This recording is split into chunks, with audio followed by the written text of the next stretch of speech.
So if you've clicked on this video and you are a beginner and you are looking for beginner's advice, you might not have come to the right place. But what we are going to do is we are going to watch 1, 2, 3, 4, 5. We're going to watch 6 different beginner's guides. And I'm going to give you my perspective on them. Now, I'm a player. I've been playing since before day one. I was playing in beta, and I'm still playing now at a very high level. I'm in a top 20 alliance. I'm a leader and a captain. I know a lot about this game. This is not safe for work, so there's probably going to be some swearing. I'm going to try to be nice to everybody here because I know a lot of these guys. I make videos with these guys. These are my peers. And some of them are even my friends. I talk to them. They're good people. They don't mean any wrong. Some of this, we're going to go from oldest to newest. So the first one we're going to watch here is from Goofy Rexy. And this is back in October of 2020. So this is dated information. I picked this one, though, because this is one of the most viewed Marvel Strike Force videos that is out here on YouTube. It has over 100,000 views. And I'm very curious. One thing about content creators for this game is we don't have time to watch each other's videos. So here I am. I'm taking the time instead of making my own beginner's guide and reinventing the wheel. I'm watching these. I want to learn from them. I want to see what they say right and what maybe they have wrong. And maybe at the end we'll decide we need to make our own, or maybe we'll decide that this is good enough. And maybe I'll find my favorite one of these that I can point people to. And no matter which one of these I'm going to watch, I'm going to guess that after a few months, they're going to be totally outdated and you're going to need to update these because this game moves very fast. So a video that was made too long ago isn't going to be relevant at all. I've left those out of here. This is the furthest back we're going is to October of 2020. Let's check it out. This is the top 5 beginner mistakes, Beginner's Guide 2020, Marvel Strike Force. Let's see what it's got. Hopefully this is not going to come in too loud on me. Nice intro, Goofy. Looks good. Digging your music. All right, guys, what's going on? This is Goofy. Oh, not much. Here. So today is going to be another beginner's guide video that I'm going to be coming out with. So today's video is actually going to be a little bit different. What we are going to talk about today is the top beginner mistakes. Mistakes that I have made. Mistakes that I've heard other people make. And mistakes that I've seen others make in this game. So I'm hoping that today, because of this video, that if you're in the early part of this game or 6 months into this game, that this is going to actually be a helpful video for you to not make these same mistakes. Please don't make them. We're actually going to dive into it right now. All right, so the very first mistake that I'm going to advise for you not to do is to invest into too many characters. So what you want to do is that you don't want to invest into too many characters. That's solid. That's solid advice. I may have argued with that months ago, back when it came out, but I actually would not argue with that now. I have an infographic out, if I can show it real fast. Yes, this is my infographic. There's only about 21 characters right now that I would suggest investing in. Today, I'll be updating this as new patches come out to include new characters. Of course, you can build other characters to a minor level, like purple gear, tier 12, level 65. These characters are safe investing everything in, okay? Everything in. But yeah, going narrow instead of wide, now more than ever. And one way to do that is to avoid war. I don't know if he's going to talk about war, but war makes you go really wide with your roster. My main tip of advice is to totally disregard war. Just don't get into it. It's not worth it. It's 100% not worth it. I have videos on why it's not worth it. So if you're interested more in that concept, you can get into that. But hey, you're a beginner. Let's get back into the beginner advice. Characters at once. What are the things that I would do? Because I just didn't know no better. I started playing this game 15 months ago, and I only started to really learn how to play this game like 7 months ago.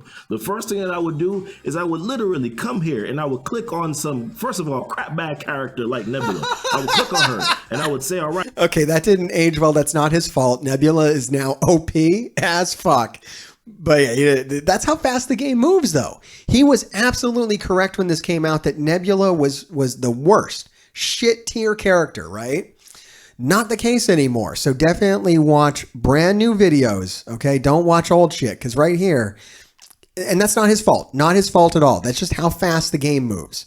So you got to be careful about who you call shit, because you know, in a few days, that could all change. It changes with every patch. They release a game patch every month, and everything changes when they do that usually, like everything. So old information, don't listen to old information. That would be like one of my beginner tips is watch like new videos or a content creator that curates his channel really heavily. I curate my channel really heavily. I don't know who else does. Quite honestly, I only know my own experience, but I kind of remove stuff and mark stuff as no longer relevant because I know how damaging it can be to watch an old video and take an old bit of advice and totally mess up your roster really fast. Right, I'm gonna level this character up. Let's go. And I would just like hit that slide button, you know, as far as I could go. And then you know what I started to realize? Oh, dag, I don't have that much gold. Oh, dang, I don't have that many training modules. Yeah. Don't believe anyone if they say that they give you plenty of gold. They don't. You have to be really careful with you have to be really ration all of your resources. What he's saying here is absolutely correct. Yeah.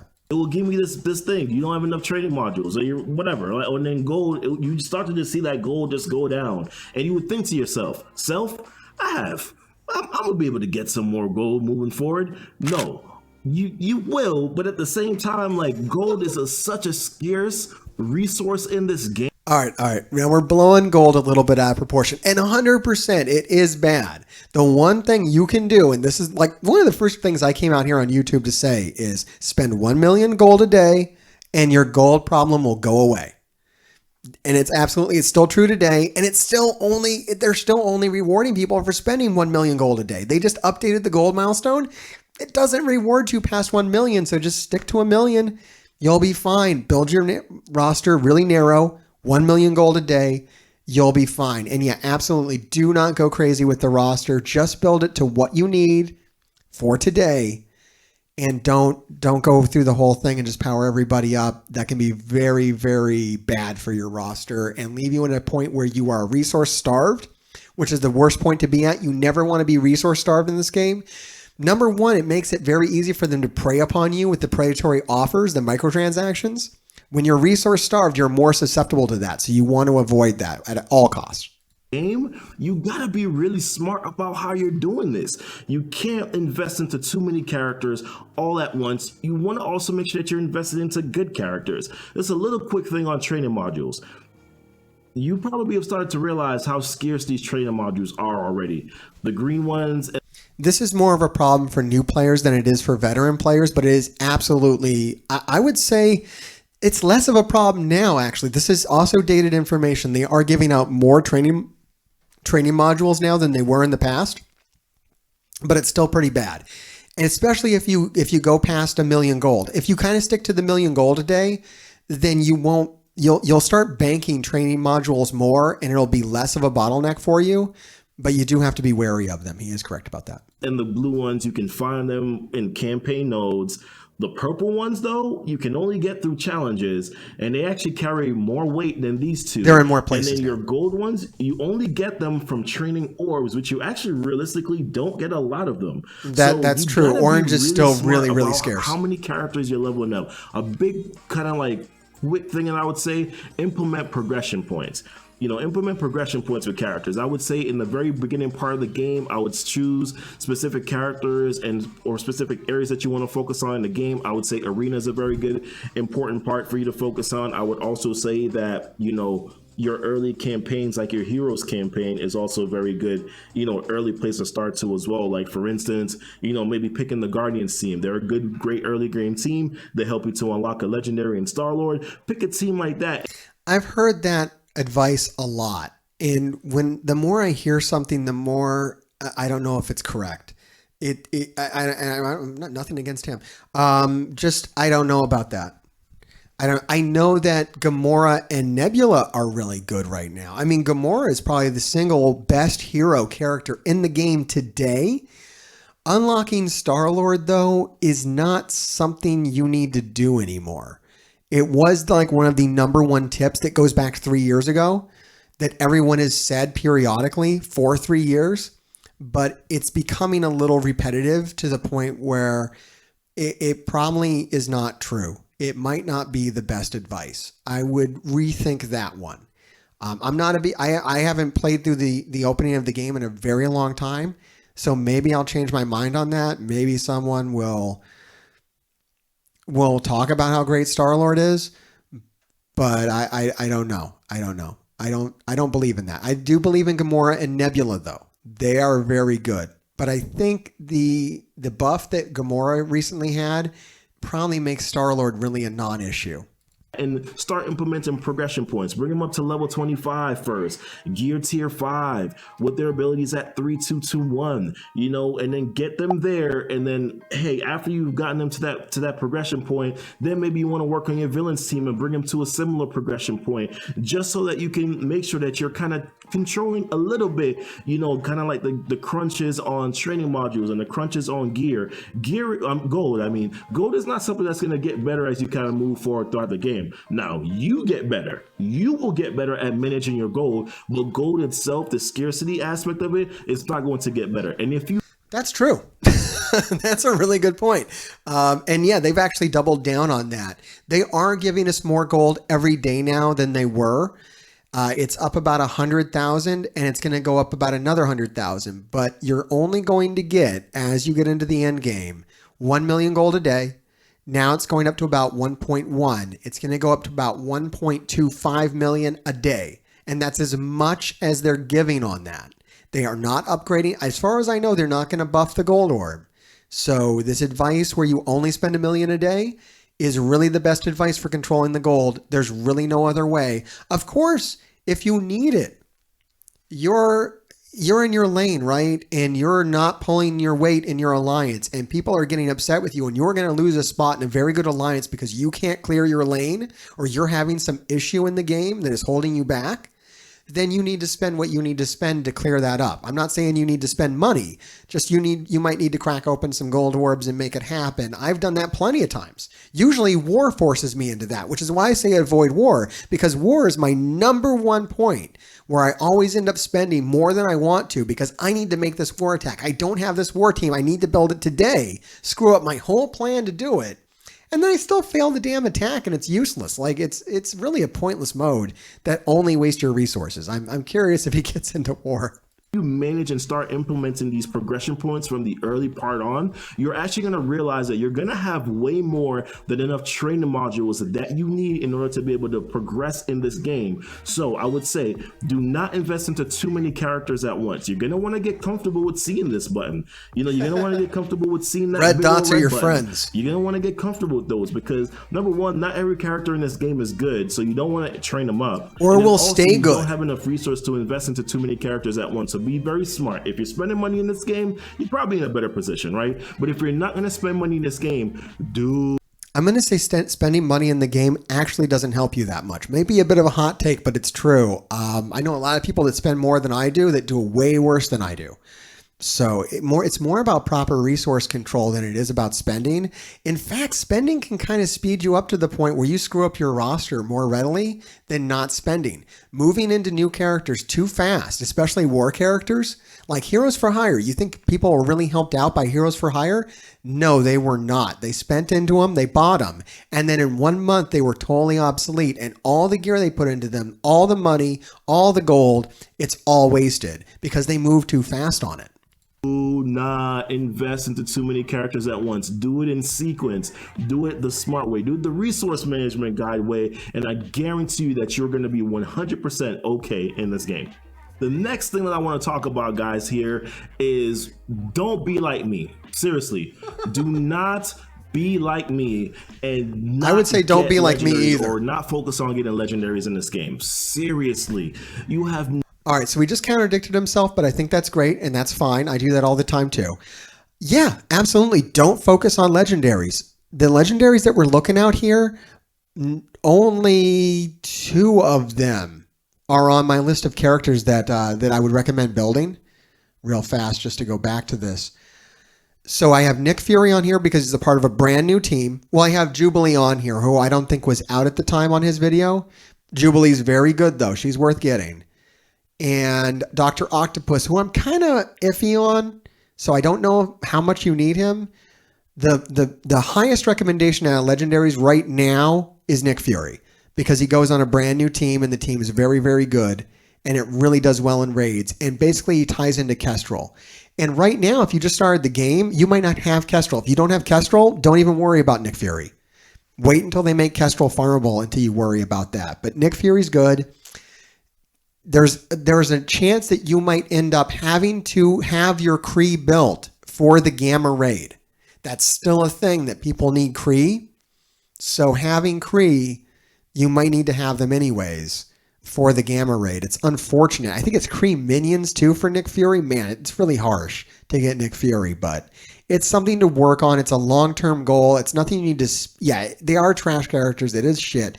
But it's nothing you need to speed towards. Just be cognizant that the Kree are useful. Farm them or whatnot. Probably it's going to tie into one of the best skill teams in the entire game. And that does become important in the end game. I'm sorry to hear you're never getting them. You'll get them someday. It'll happen eventually. It is painful. I am happy that I'm a veteran player and I don't have to build my minions anymore. But man, it is harsh. They should open up a new way to get Nick Fury. No idea how much you are going to hurt yourself. That's how much mistakes that have hurt other people. I'm messing everything up. Sorry. Worst streamer ever. Here we go. I have screwed everything up. Let me get back into this. Months ago, when I only started to really learn how to play this game like 7 forward, no. With their abilities at 3-2-2, also very good. He was talking about the legend. Here we go. Legendaries. Don't be like me. Seriously.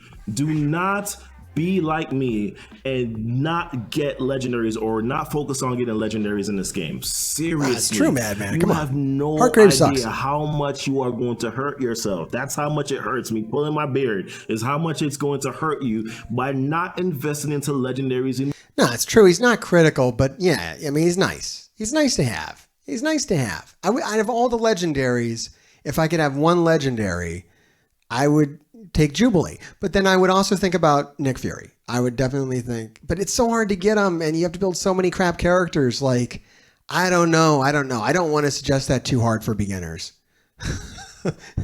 It's more like mid-game players. If you're a mid-game player and you don't have Nick Fury, maybe pick him up now. For a new player, I don't know. Maybe just ignore him. Maybe just uninstall the game. You see, I shouldn't make a beginner's guide. Let's watch more of this. In the early part of this game. Seriously. It took me 9 months for me to get my first legendary. Boy, did that absolutely hurt. I fell back in Arena. I couldn't do raids appropriately. I was definitely not effective in war, because I focused on the defenders team too. That's another mistake. Don't invest into the defenders team. Hey, look, it's your heater and air conditioner. This power couple is ads are stupid. But I respect a man's ability to put ads on his content. You can invest into them to a certain point. I actually wouldn't even go after them, really. The Guardians team, like I said, is a much better team for you to start off with. They're going to give you more tangible dividends, or they're going to give you more tangible dividends, for you in this game. But the biggest thing is make sure that you are focusing on getting legendaries. Was he repping the Guardians team again? That's old. That's just old. Star-Lord's not going to help you. So many of these legendaries are not going to help you. Who do you need to get for Jubilee? Who's Jubilee again? God, I'm so out of it, man. As far as beginner information goes, I'm so out of it. That's why I'm watching these. But who do you need for Jubilee again? Somebody tell. I know somebody here knows. Pym? God damn. Jubilee's so good, though. And the Astonishing X-Men are so good for the mutant. For everything. For everything you're going to do, they're really good. And you know what? Look, here's the deal. With Pym and Kree, you do need them for the Gamma raid, unfortunately. It's probably not going to go away.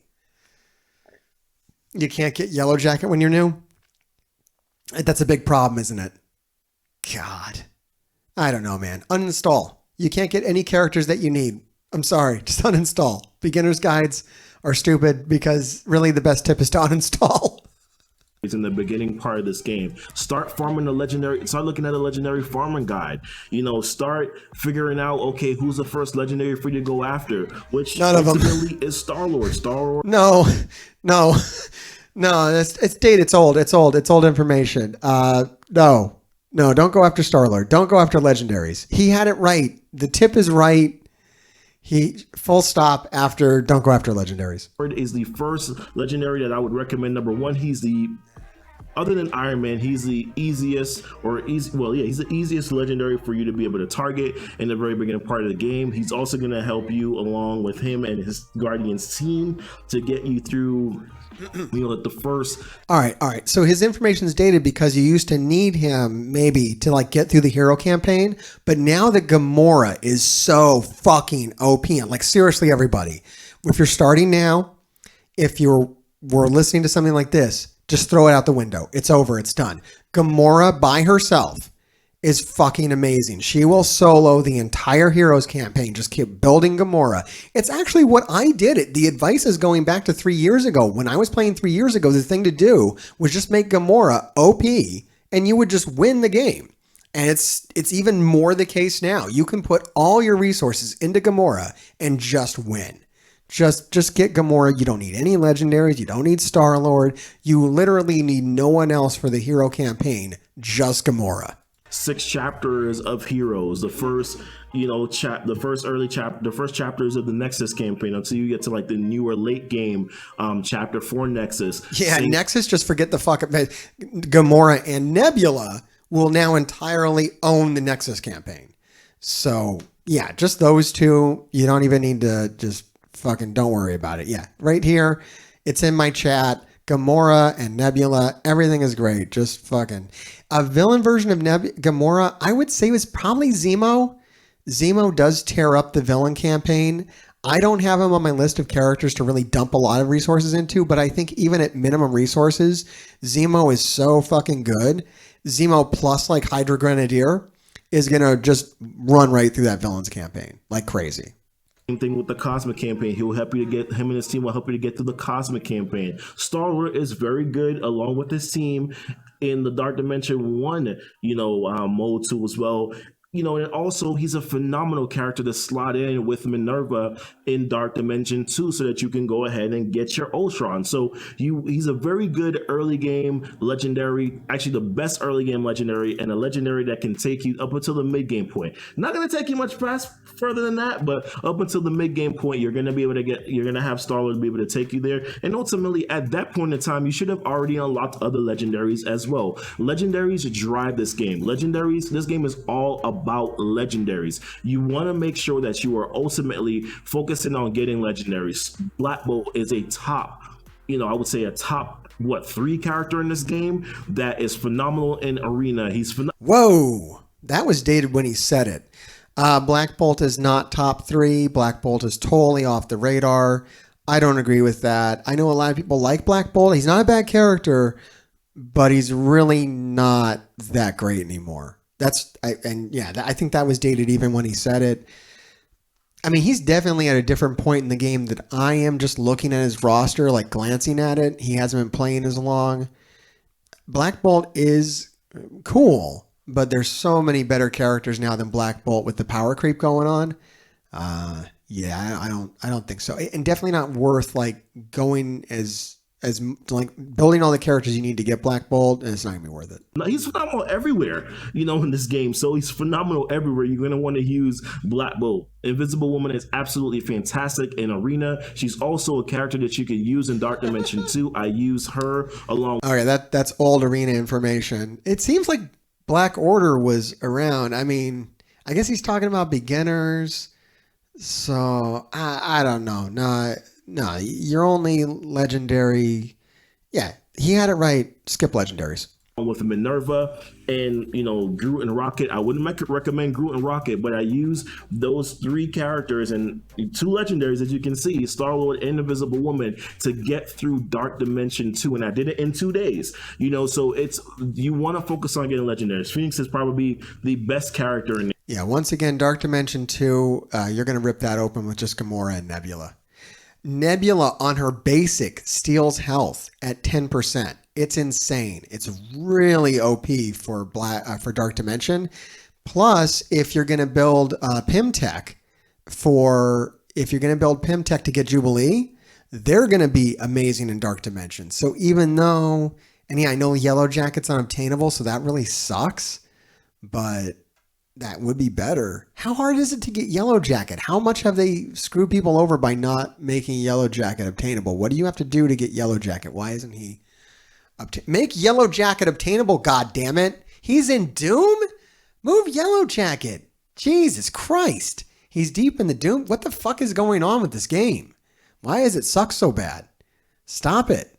They don't make any fucking sense. Well, who cares about Negasonic? She's a war character. That's pointless. But Yellow Jacket is like my fucking beginner's advice. So my beginner's advice is this game should knock it the fuck off and let you get Yellow Jacket sooner. What the fuck? In the game, Shuri is phenomenal in raids. Magneto, is a great character for a great war offensive team in the Brotherhood team. Nick Fury is a great character for the Shield team, and they're a great war defense team. Ebony Maw is a top 3 character in this game. Legendaries drive this game. They're gonna help you to make content. They actually don't. No, legendaries do not drive the game. New characters drive the game. So jump on the new characters and ride that bandwagon. Look, that's probably my best advice about this. All this is great. However, it is way more OP to jump on new characters and just grab the newest character, power it up, and ride on that.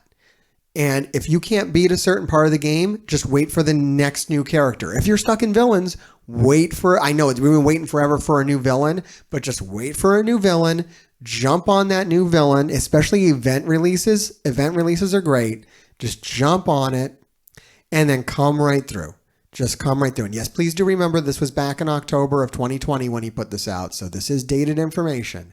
However, just remember, jump on new characters. That's going to work out much better than focusing on any of this old crap, because the stuff he's saying right now was outdated when he said it in October, and it's really outdated now. That's it. A lot easier. Arena, raids, dark dimensions, they're going to be phenomenal for you in this game. And if you're not focusing on them early enough, you're going to fall behind. You're not going to do as well. And you're you're going to fall behind if you don't pay attention to new characters. You're not going to fall behind if you don't have Star-Lord. You're just not. That's not even a problem. It's not even a problem at all. You only need Star-Lord when you need Star-Lord. You don't need him now if you don't need him now, because you don't need him now. All this stuff, nothing here you need. You don't even need Nick Fury. You probably need Jubilee. Sadly, you need Jubilee, but you can't get her because you can't get Yellow Jacket. So that's really rough. Like, that needs to be solved. Go on Reddit and complain. Just go to the App Store and complain. Just go complain that you can't get Yellow Jacket. Everyone should be complaining that beginners can't get Yellow Jacket. That's my new complaint. What the hell's up with Yellow Jacket, man? Let us have Yellow Jacket. Let beginners have Yellow Jacket, please. You're going to be frustrated in this game. So you want to make sure that you are starting to implement a process in place to start getting legendaries from the early onset of this game. Seriously, do that for yourself. The very next point that I would be cognizant of legendaries and the characters that are needed for them, because it will take a long time to get them. So I wouldn't ignore characters. And I don't really know what you're going to do because you only have so much energy a day. But I'd say maybe invest. I've always invested resources in stars. Okay, some people don't. Some people have their characters and they don't put any stars on them and they don't devote any of their resources towards stars. And that will kind of get you really far behind at a certain point. So I've always kind of just put stars on characters. More in the past than I do now. I do have some, putting the 7-star on a character is really super expensive. But yeah, and at the start you can only farm certain characters. That's why it's better to go in on new ones, quite honestly. And just, if you're stuck in the game, just amass resources so that you can invest into the newest, hottest character. Because eventually, Jubilee won't be that great anymore, and you won't need her. And that's really where you want to get to. If you're stuck and you can't get a character, just go, all right, so I can't get Yellow Jacket. I can't get Jubilee, so I won't get Jubilee. I will have to wait for the new mutant team, whatever that will be, the Gambit and Rogue, and I will save my mutant resources until they come out, and then I will do that. So that's my advice, is you're going to have to skip all the advice and just hoard resources until you can jump on the new thing. So don't chase Jubilee because you can't. You can't get Yellow Jacket. That sucks. But that's fine because they're going to replace that team with another mutant team and you're going to be ready for it because you didn't waste all your gear powering up a bunch of characters that you can never use. Make here is this is essential for your growth in this game. You want to get yourself into a good alliance. Once you get to like level 20, level 25 or so, you're going to be placed into some like... All right, I'm going to specify that good alliance means alliance that is aligned with your playstyle. Find an alliance that, you know, doesn't care about war if you don't care about war, cares about war if you care about war, someone who cares about raids. People in your same time zone is probably a good idea. There's a lot of different things. You want to make sure you're aligned with the people who are in your alliance. So find a good alliance that is aligned with you. That is a very solid tip. It should be in all these videos. A random alliance with a bunch of players that probably just started playing the game like you.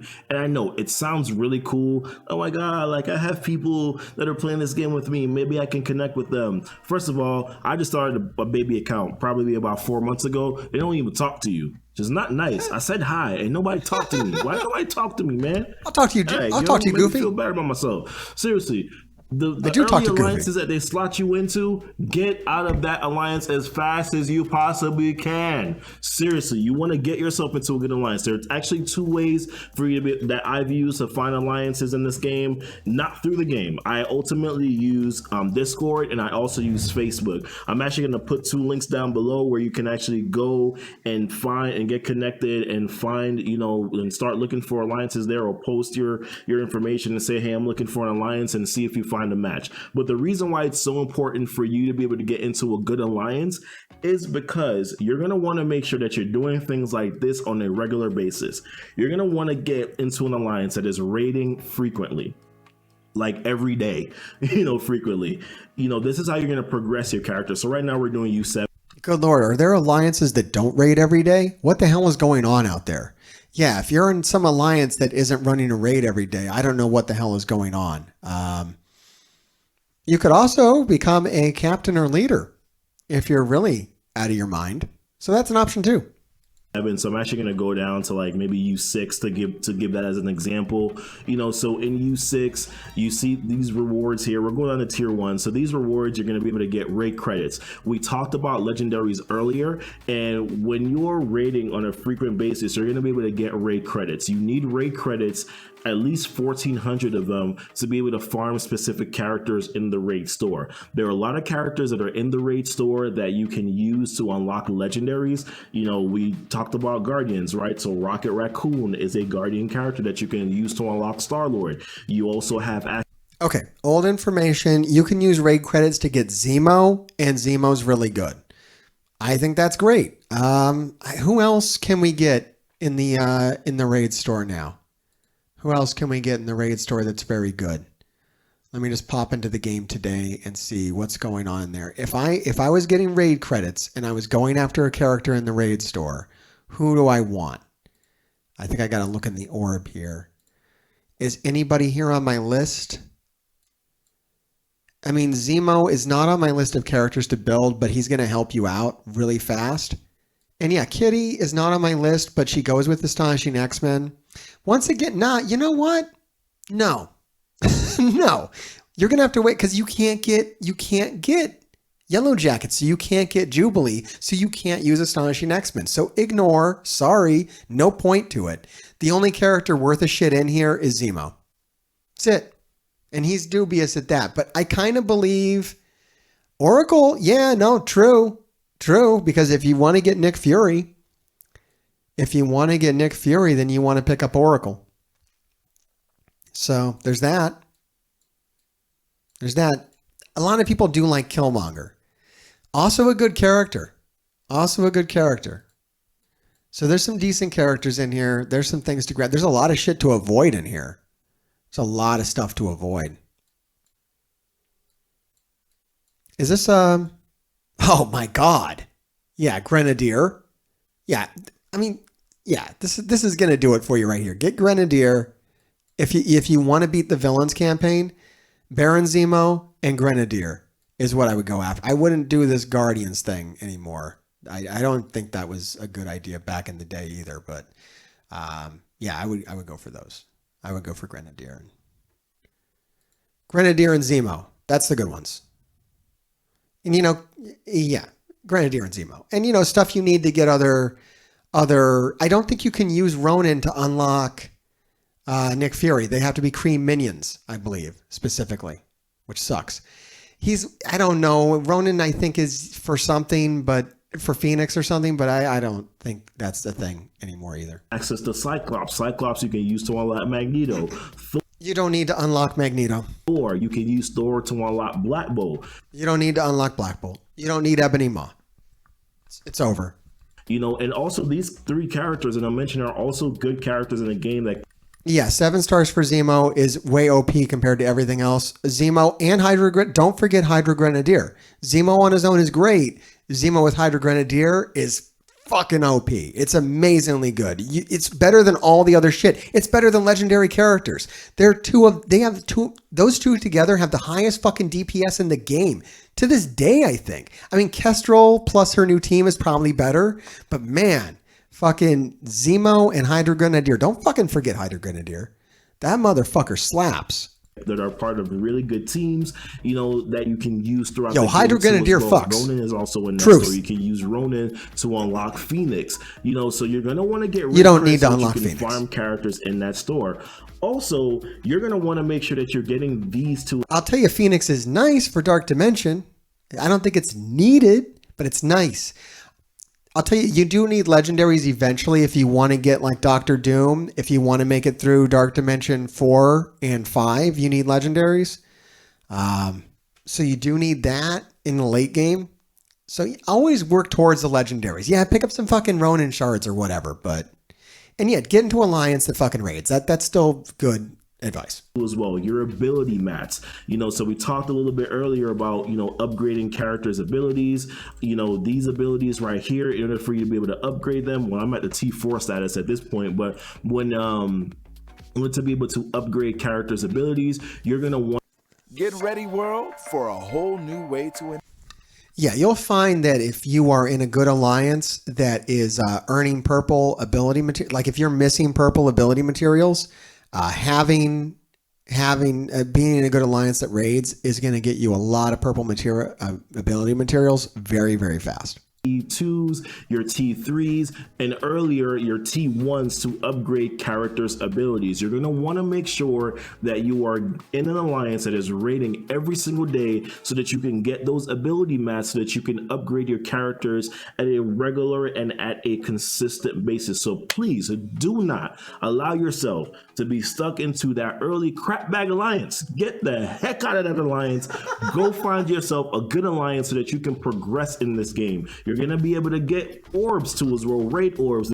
And don't get fucking married to your alliance. Look, we all have friends and you can keep your friends. But if you're really fucking hungry, if you really want to get good and if you're going to be at the top of all the fucking lists, right? You got the most fucking power. You're the most dedicated. You're watching all the content creators. You're watching MrHartgrave. You're watching Goofy. You're watching everybody. Move up. Just fucking move up and bring people with you. Make friends or whatever, but bring them with you. Let them know what the new alliance is like. Bring them with you. Move up, though. I mean, don't stay in like your first alliance. Don't stay in your second alliance. Just keep moving up until you find the spot that's right for you, that is going to make the game fun for you. And I tell that to people who are in my fucking alliance. I ask them all the fucking time, like, dude, are you happy? Are you good? Great. Then stay. No, you're agitated? Well, move up or down or sideways or wherever the fuck you got to go so you're happy. Don't stay here. We'll be fine. And I think that's why we find that we have a low turnover, because we make sure people are fucking happy here. So do that. Don't just get yourself fucking like chained up to a bunch of guys that you feel like you fucking owe or something. You don't owe anybody shit. You can move at any time. Don't be a dick. Don't move in the middle of the week. Don't give 1 day's notice. Be nice. But keep it like open and keep your goals open and look for an alliance that matches what you're doing. Okay. And yeah. This guy's saying right here, Creature of Queens. Yeah. If you're not a sweat lord, he probably doesn't want to play with you. That's fine. You got to find people who are of like mind. And you can be nice about that. Don't be a dick about it or anything, but don't pigeonhole yourself. I know a lot of people kind of get stuck in an alliance where they're like, oh, I really like these guys. I'm trying to help them out. I'm like, oh yeah, I'm in war and I'm beating all these teams and they don't do anything. I'm like, just move. You're just causing more agitation for yourself by staying in that environment than just by finding an alliance where you're gonna find other people who are like you. You just want to find people who play the game the way you play the game. And if you find yourself in an alliance with a lot of people who aren't playing the game the same way you are, then it's really best if you find a new alliance. Which ultimately drop gear that you're going to need in order for you to be able to upgrade your characters too as well. That can be useful to upgrade your characters. So please get out of that alliance, go find yourself a good alliance, one that is raiding every day, so you're going to be able to get those raid credits, those ability mats, as well as those orbs as well. And at the end of each raid season, every 14 days, you also get some rewards too as well, which can give you some nice little T4s that you need for you to be able to upgrade characters later on too, once you get past once you max out their T3 levels also. All right, guys. Don't put tier 4s into any of your shitty characters just because you need them bigger now. Like when you're talking about tier 4s especially, you really want to stick with characters that are safe to build. I can't harp on this enough. I got the video on this on my channel, YouTube here. You can support us on Patreon. Make sure you like and subscribe. Anyways, when it comes to tier 4s, stick to like the good characters, the ones that are safe to build. You probably don't need them on Zemo and Hydra Grenadier. I have them, but I'm a veteran player. You probably don't need it.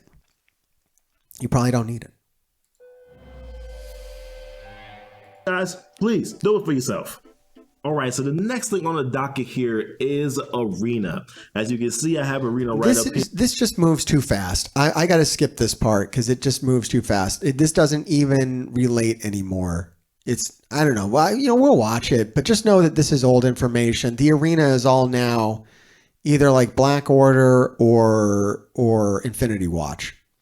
Infinity Watch is Gamora and Nebula and all them. But yeah, I don't think this Orchestral and Doctor Doom. It's so different now. I have a hard time thinking that there's going to be anything. But maybe he has some general Arena strategy so we can talk about. Get to know the people in your Arena shard and cheat. That works. Do that. Here, Arena is something that I struggled in so bad in the very beginning of All right. Here's the Arena tip. You're going to eat shit for like a year in the Arena. You just are. You're just going to eat shit until you can like get the newest, greatest team. You're just going to eat shit in the Arena for like a year. So just get used to the taste of shit because you're just going to eat it. It's going to love it. This game, and I struggled so bad because I ultimately just didn't focus on it. I didn't have the right teams. I worked on defenders too much. And that's fine. Got outscaled in Arena, so I was struggling really just to stay under 500. And we'll talk about the reward structure. You probably already seen it already. So first of all, like Arena, if you don't know, Arena is pretty much basically compiled of, or your Arena shard is compiled of a bunch of players that are pretty much basically started the game around the same time when you started on. That's kind of who you're placed into your Arena shard with. You're pretty much essentially competing with them every single day by beating and fighting their teams, so that you can get rewards like your cores and your Arena credits. Once again, Arena credits are very important because you need those Arena credits in order to be able to farm characters in the Arena store, and a lot of those characters in the Arena store you can use to unlock legendaries. So Arena is very important. Focus on an Arena team early. Make sure that you are doing. I think it's before they revamped the Arena store. One thing good is a lot of characters are cheaper in the Arena store now that used to be more expensive, so that's nice. But yeah, I don't know. This focus on unlocking legendary characters probably isn't needed. At least 5 Arena attacks every single day just so that you can climb up the ranks. In the beginning part, you actually have a really good chance of being able to get under 100. After that, if you're not really spending a lot in this game, it might be hard for you to stay in the top 100 and definitely in the top. All right, so a bit of a fallacy here. You don't need to spend to be in the top. You really don't. And in fact, once you break into the top 20, you're probably going to be set because people in the top 20 are actually much lazier than the people in the bottom thousands. People in the bottom thousands are fucking like hungry, nasty little fuckers that'll just attack all the fucking time and go crazy. The top 20 are some bored motherfuckers who don't really give a shit. They might have some big teams, but once you learn how to once you actually catch a good Arena meta and get up there, then you're good.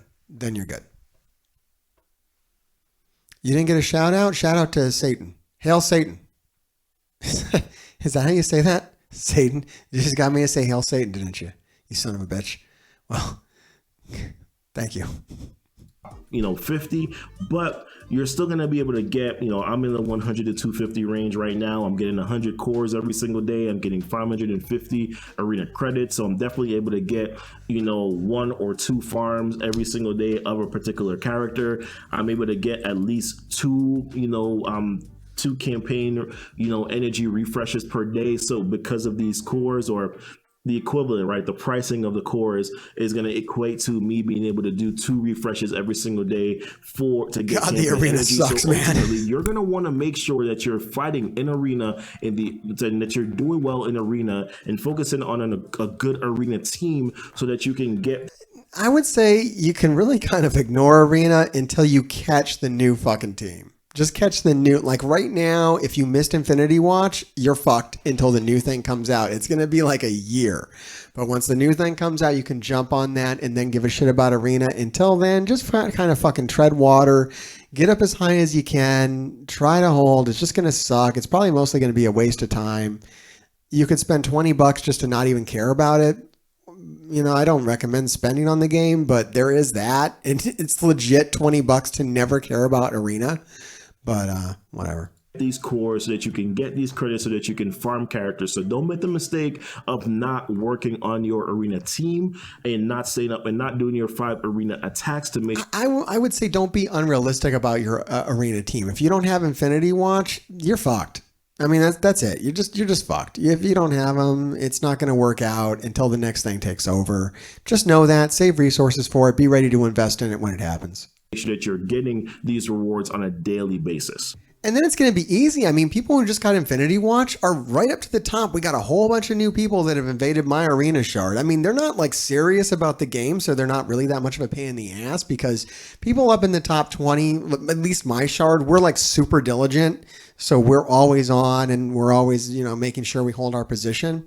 But in a lot of shards, you're just going to shoot up to the top and you'll be fine, because other people have just fucking quit the game because the game's kind of shitty and it treats legacy players like shit, so they quit all the time, and you can take one of their spots. No big deal. All right. Whew.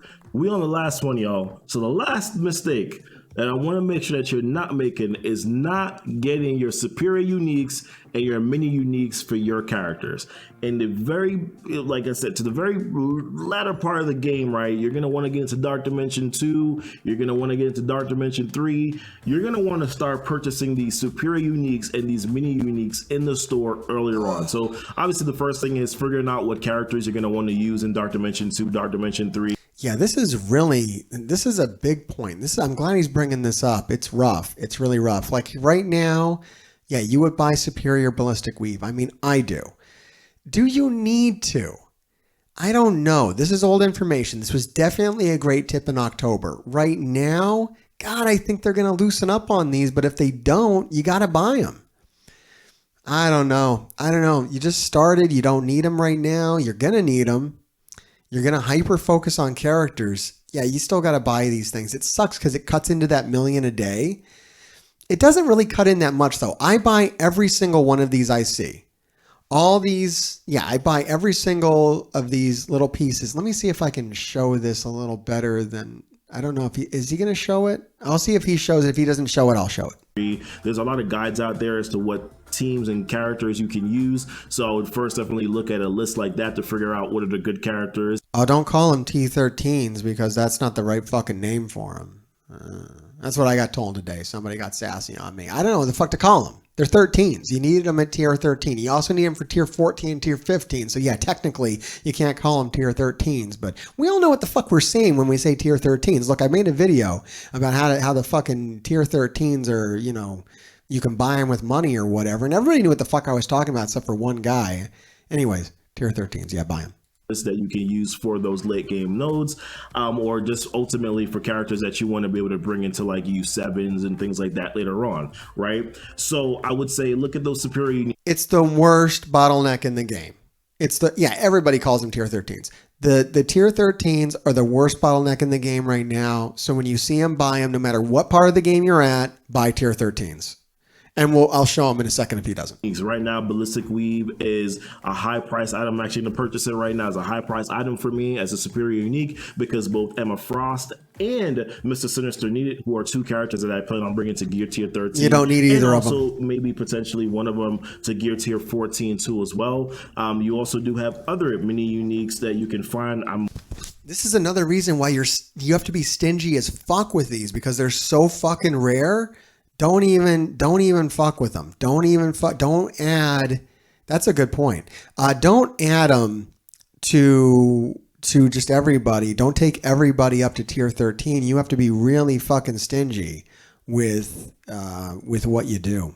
With what you do with these characters and where you put your resources, because with that bottleneck, you can fuck yourself up by going too wide with your roster for sure. I'm going to see if I can fish around and find them somewhere, too as well. Well, Alien Sports is a superior unique. I'm trying to find some mini uniques to give sort of a display here, but mini uniques would be like your Tachyon, your nanites that you need for Shuri. And he didn't know where to go. I know where to go.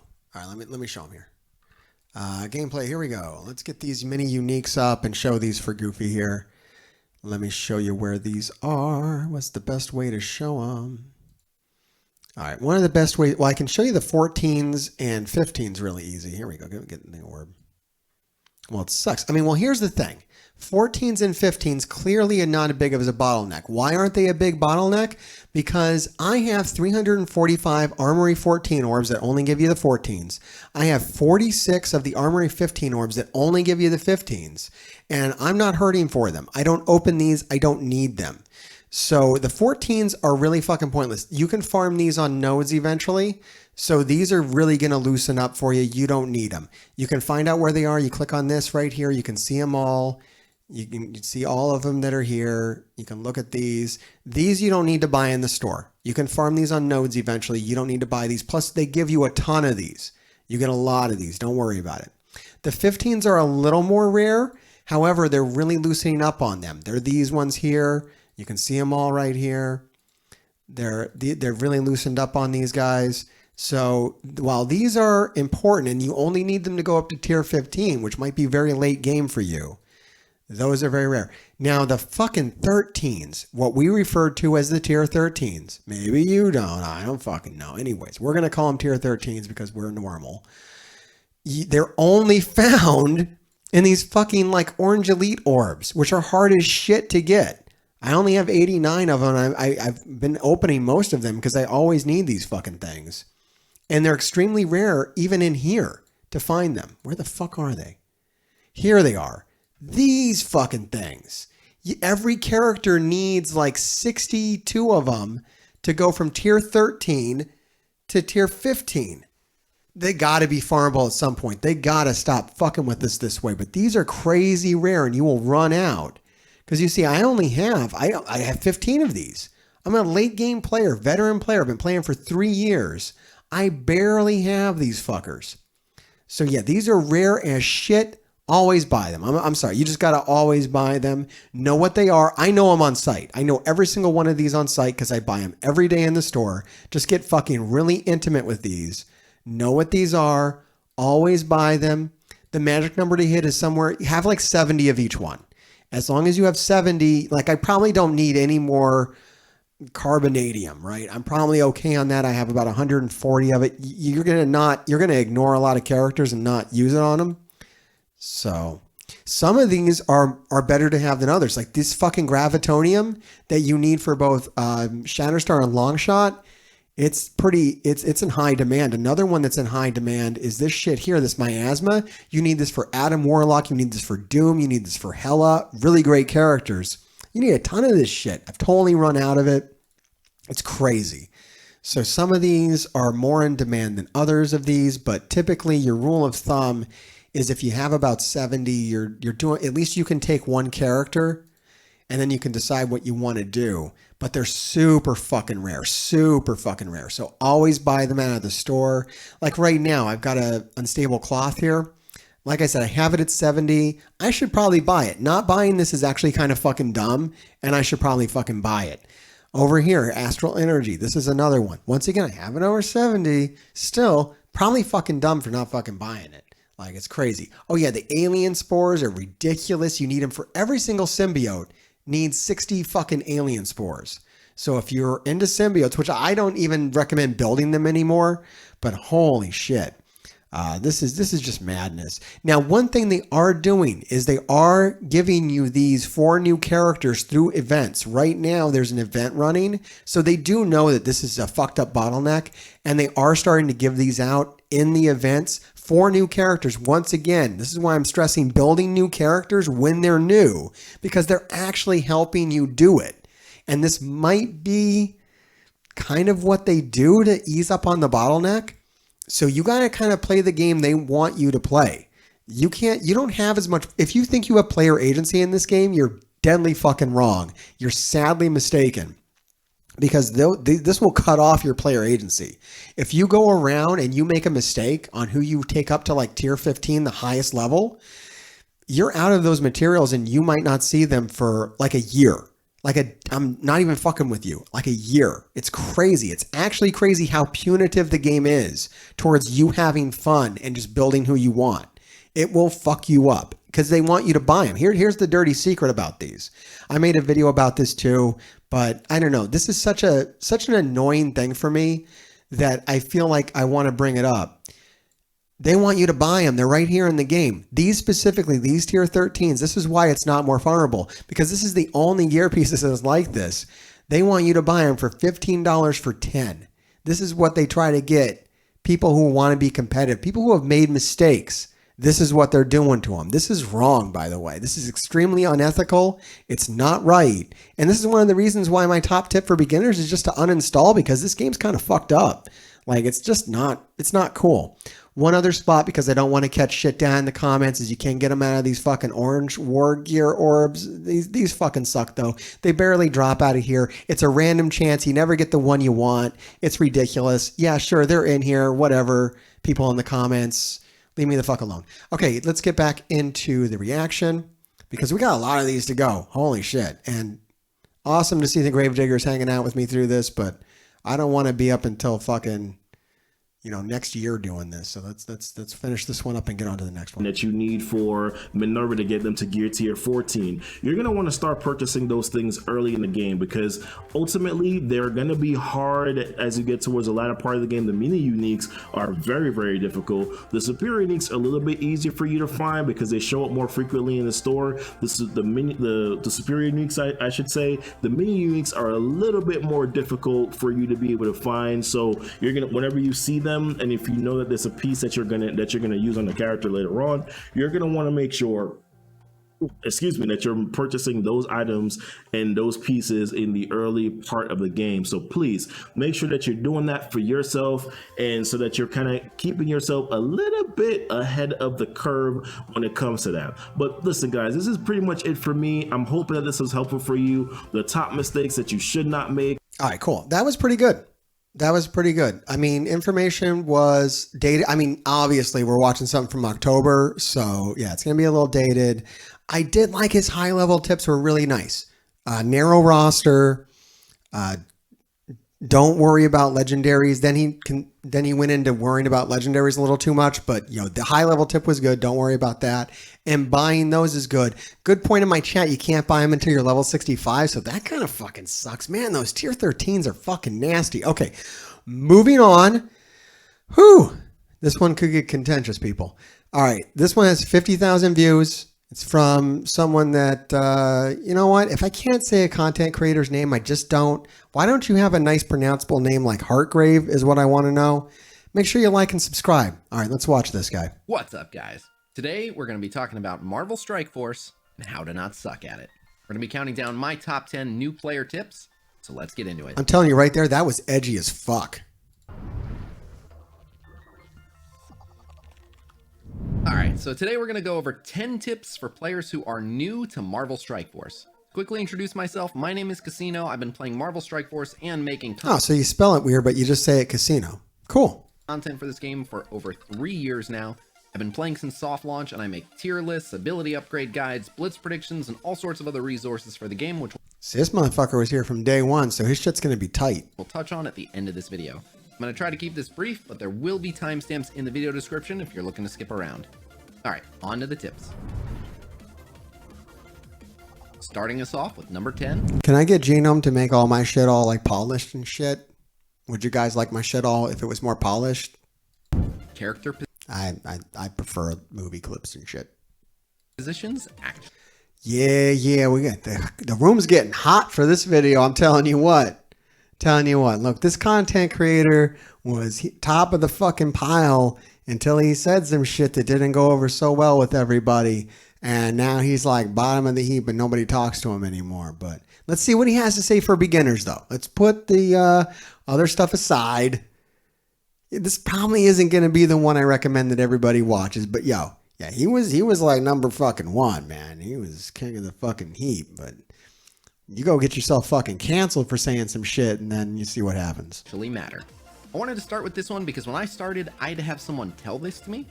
Placing a character in the middle as opposed to on an edge can actually make... Yo, for beginners, they don't need to know where to fucking place characters. I know that's some advanced shit. It's cool. That's a cool tip. What's this called? Okay, this is the Ultimate Beginner's Time Top 10 Pro Tips. I mean, I don't know. Okay. all the difference for the outcome of a match. As will be the case for a lot of these tips, I'm going to give you a super simplified version of the advice. Okay. A lot of these topics could easily be the basis for an entire video, but having said And that, they here's are. a very general guide for how to position your team. First things first, you typically want your taunting character, aka your tank, on an edge. The reason for this is that many abilities in the game do damage not only to the primary, but also adjacent targets. Most players call it splash damage. So since the splash damage attack will hit both the actual target and... Yo, dude, man, watching this video is about to like fuck up my room. Everybody's like, I'm going to bed. Fuck it. Goofy was cool, but I'm not into this shit. Look, I'm telling you, look, I'm just trying. I just want to see what it is, guys. I just want to see what it is. Let's just check it out. Let's bear with it. Let's give it. He's not going to say anything offensive here. And if he says anything wrong, we're going to talk about it. This is a good tip. This isn't bad. And yeah, we're going to do Valley last. All right. This is not putting a tank on the far side is good. Some people think he knows his shit. He has been playing the game for 3 years. Look, I'm going to give him that because some content creators have not played the game as long. So maybe they haven't picked up as many good talking points as this guy has. But, yeah, who knows? characters to the left and right of them, having your taunting character off to one side means the splash damage can only hit one other character as their... Yeah, the mansplaining is kind of off the fucking chain here. Look, I'm going to agree with that. I don't really need the fucking mansplaining. This game is not that complicated. This is legit a game for babies. Look, we all know that, right? It's actually not that intense. It's pretty much, if you're strong enough, it does not matter where the fuck you put your characters. It only matters where you put your characters if they're underpowered, and then you have to start caring about it. Like, that's about as much as it is. And Hartgrave's going to kick it real like that. Like, this shit matters. Like, yeah, in that fight that I had where I got my ass handed to me earlier tonight, like, yeah, my positioning mattered. But in beginner level content, no, just if you have Zemo, he comes in, blows everybody up. Where the fuck does it matter where the tank is? But yeah, it's a decent tip. Anyone on the other side of the tank. Your tank goes in the For middle, science! hit 3 characters instead of just 2. Another general bit of placement advice is to put an off tank or a chain breaker next to your taunting tank. An off tank is a character with good It's health making and up armor terms who doesn't now. actually taunt. The chain breaker is either a Chain character breaker. who can go into stealth or a character who frequently gets a counterattack buff. I like to put my The reasoning behind motherfucker this on the is that far chain left. attacks work by hitting the primary and then continuing in a random direction, hitting adjacent characters. By having your tank on an edge, you're dictating where the chain starts and which direction it has to go. A good example for this is placing Captain America on an edge with Black Widow next to him. Black Widow spends a lot of her time in stealth. Classic. Thus, if someone starts a chain attack on Captain America, he'll do a good job of absorbing the damage, and then the attacker will look to target the unit next to Cap. If Widow is in stealth, the attacker won't see any adjacent target, and the chain attack ends right there. Super effective. I don't want to spend too much time on every point, so I'll give these last 2 pointers. First, you typically want your weakest or squishiest member on the opposite side from your tank. And second, there are definitely some exceptions to these rules. If you want to be extra safe, read all the Having your character alliance carefully and chat look for in the your word video? adjacent. Is that a You can pro also tip? join my Discord server where we have a bunch of infographics that show the optimal placement for various teams. Number 9, take advantage of free stuff. This one may sound like a no-brainer, but there's a bit more to it. Let me start by saying that time is the most valuable resource you can put into the game. Yes, you can buy characters and items, and yes, you can pay to score advantages, but trying to replace what you would normally get for free every day would be very costly. While it's tough to put an exact number on it, we estimate that on an average day, you get over $200 worth of gear, shards, and energy for free. That's legit. Every single day. There's That's a few true. things to be mindful of when taking full advantage of everything you get for free. First, login calendars. You get a ton of valuable resources. All right, now we're just starting to mansplain it. But yeah, no, that's actually a legit tip. That's actually fucking legit. About $200 a day. I did the math for mobile. Me and Mobile were going to make a video about it, and I did all the fucking math, and they never made the video with me. So get at me, Mobile. Let's make the fucking video. Anyways, yeah, I totaled everything up. I added all the shit up. It's different now, so now I'd have to redo all the fucking math. But I did grab it all, and in their valuations, it's easily $200 a day of free shit that you get. I mean, I'm counting everything, all the shit you get, the cores from the arena, the energy from the nodes, an entire day of playing, the raid rewards. You fuck your whole alliance if you don't play a day because the whole alliance doesn't get the rewards, which is like a crazy amount of money. It's like so fucking punitive to skip a day. And the reason is they want your ass addicted to the motherfucking game, which we're not going to bring up in this video, even though we're edgy as fuck. And we start off by saying like, don't you not want to fucking suck, but we don't fucking get edgy enough. You know, this is why I started doing this shit, is because this was the fucking voice of the game, and the voice of the game was always like a little bit edgy, and then buying a whole bunch of fucking offers and shit, and then we went and got all fucking bigoted on top of it, and things got fucking weird. And I was like, you know what, let me get the fuck out here and put some real talk on this shit, along with the decent information. All right. Yeah. Login calendars, man. Of course you need to do the fucking login calendars. The best reward is on the last day. So if you don't play, yeah, the best advice here is to get really addicted to the game and know that if you start playing this game, you can never fucking stop, and you can never even take a day off. It doesn't matter. If you go to the fucking hospital for a day, you are fucked. You lost $200 worth of fucking free shit in the game. And this is more important than anything else. So that's important. It's really important to play the game.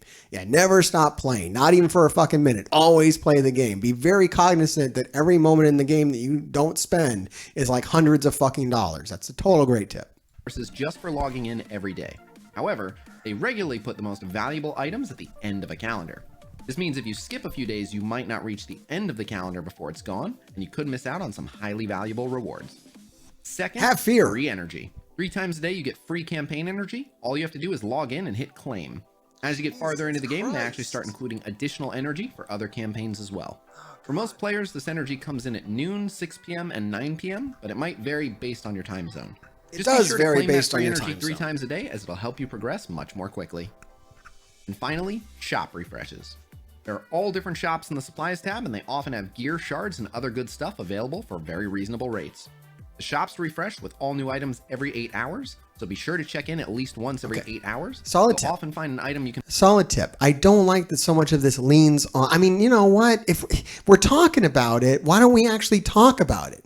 If you're a beginner, you need to know that this game is going to own your fucking life.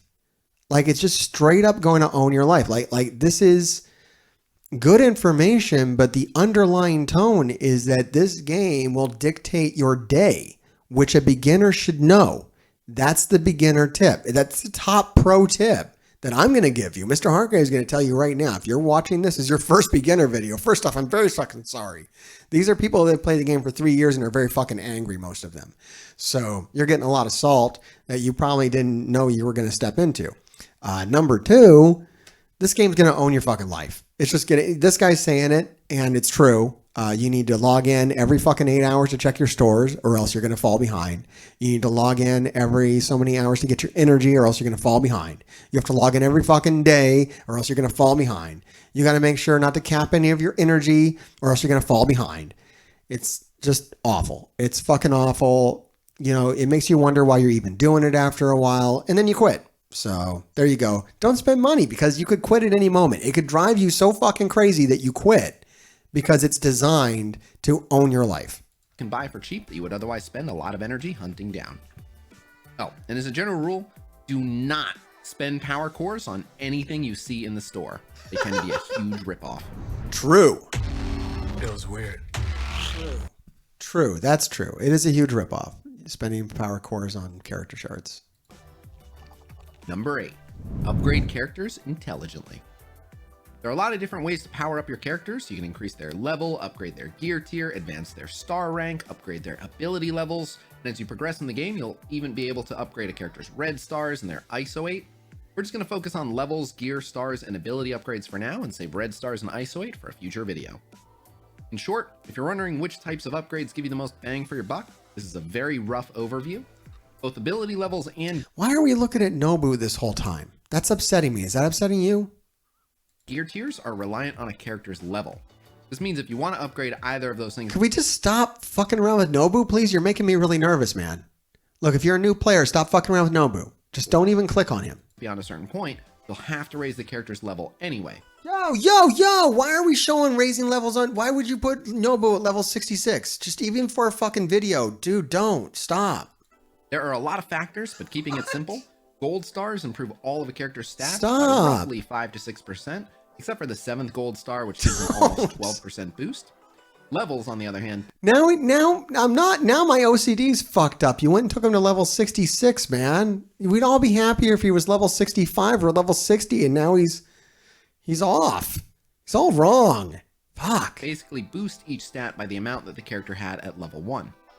Gear actually provides flat stats, which No, please, would you just get the fuck off of Nobu, dude? Just stop. Stop, you're killing me. Stop it. means they provide a bigger boost to weaker characters. The important thing to note is that nearly all improvements are interdependent. Levels provide bigger stat boosts to characters with more stars. No! Ability upgrades are more valuable on characters. Yeah, no, I mean, all right, the concept we're describing here is good, but please stop doing it on Nobu. God damn it. Yes, this is the all-in strategy. Yeah, this shit builds on each other. So the more levels you put on, the more stars, the more gear, the more abilities you max out, the bigger and badder ass they get. That's why you want to do it to like Gamora right now. Fuck, man, with the Nobu, man. This was never a good idea, by the way. This isn't an outdated video. This is more recent than the last one. Dude, just stop it, please. No, just different characters. With better Move to a stats, different, etc. please. God damn it. Quick note, ability upgrades are very important. No, they which- often change the don't you functionality of fucking a character's dare. abilities, often in major ways. God For damn, example, upgrading dude. Vision's passive to level 4 changes No, it from providing defense up the lowest level don't, tech no, ally. no, don't. Stop it with Vision. God damn it. All of his tier 4s are fucking awful. Shit, man. Stop it. To instead providing defense up for 2 You're making me turns so for all tech nervous. allies. That is a Stop massive making me difference. fucking So nervous. without getting too in depth, I mainly want to warn you not to overinvest. Many new players start powering up a handful of Somewhere characters else. and then just continue upgrading those same characters long after they should have stopped, just because Yeah. they were already strong.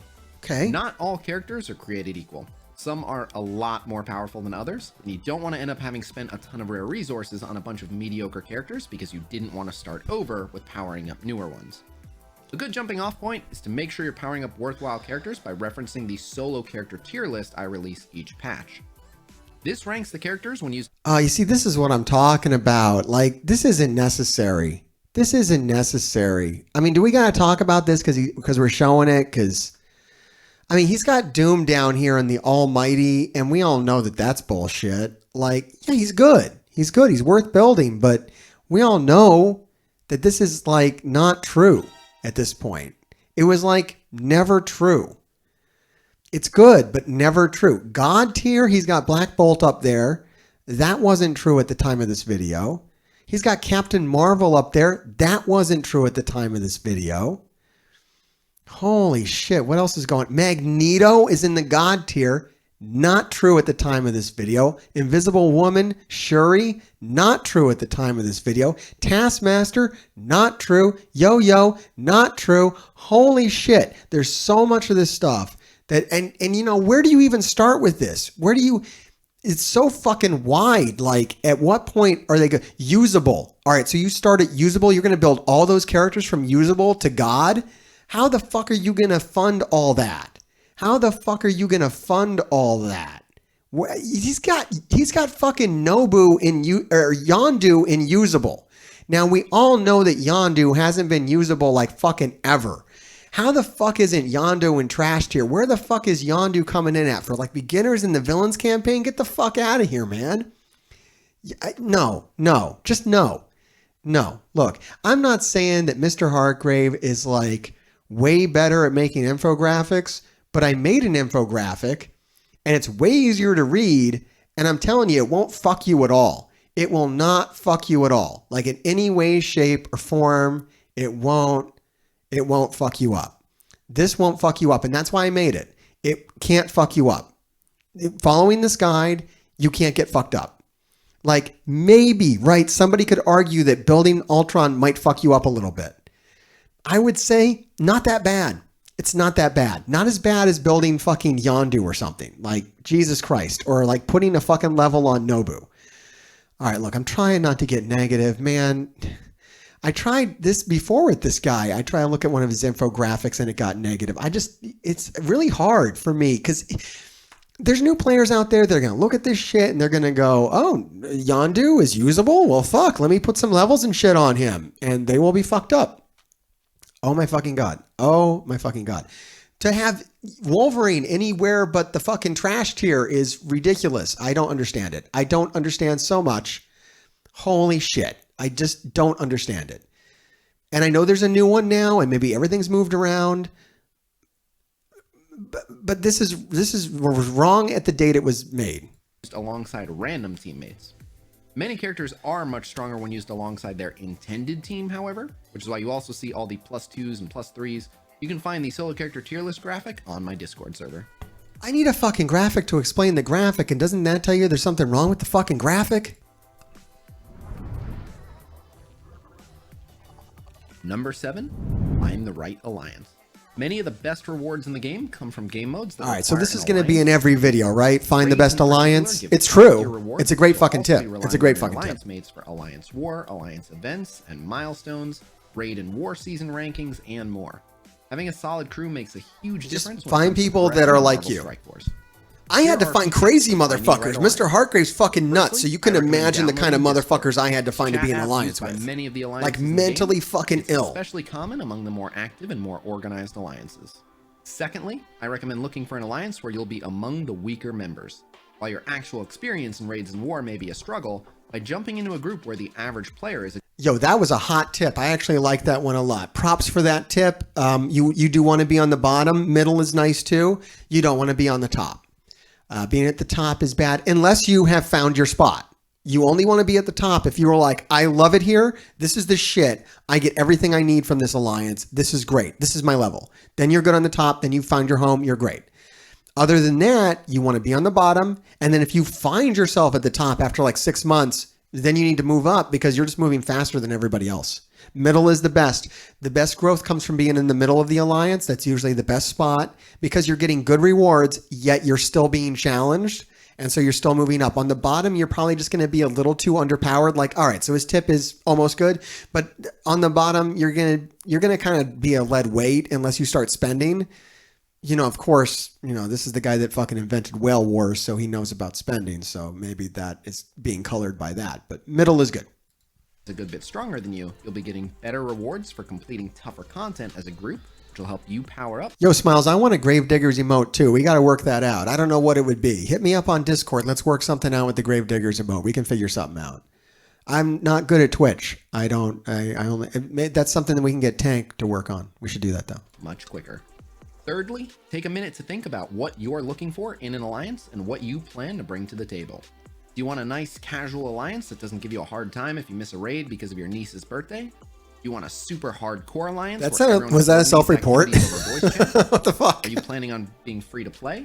Make sure that was personal. Suspenders who end up having Remember that fucking time I missed my niece's birthday and you all motherfuckers jumped down my throat? I'm casino motherfucker. I run this place. And try to join an alliance that's a good fit for you. For some players, their alliance becomes their second family, so be honest about what you'll contribute and try to find the best fit.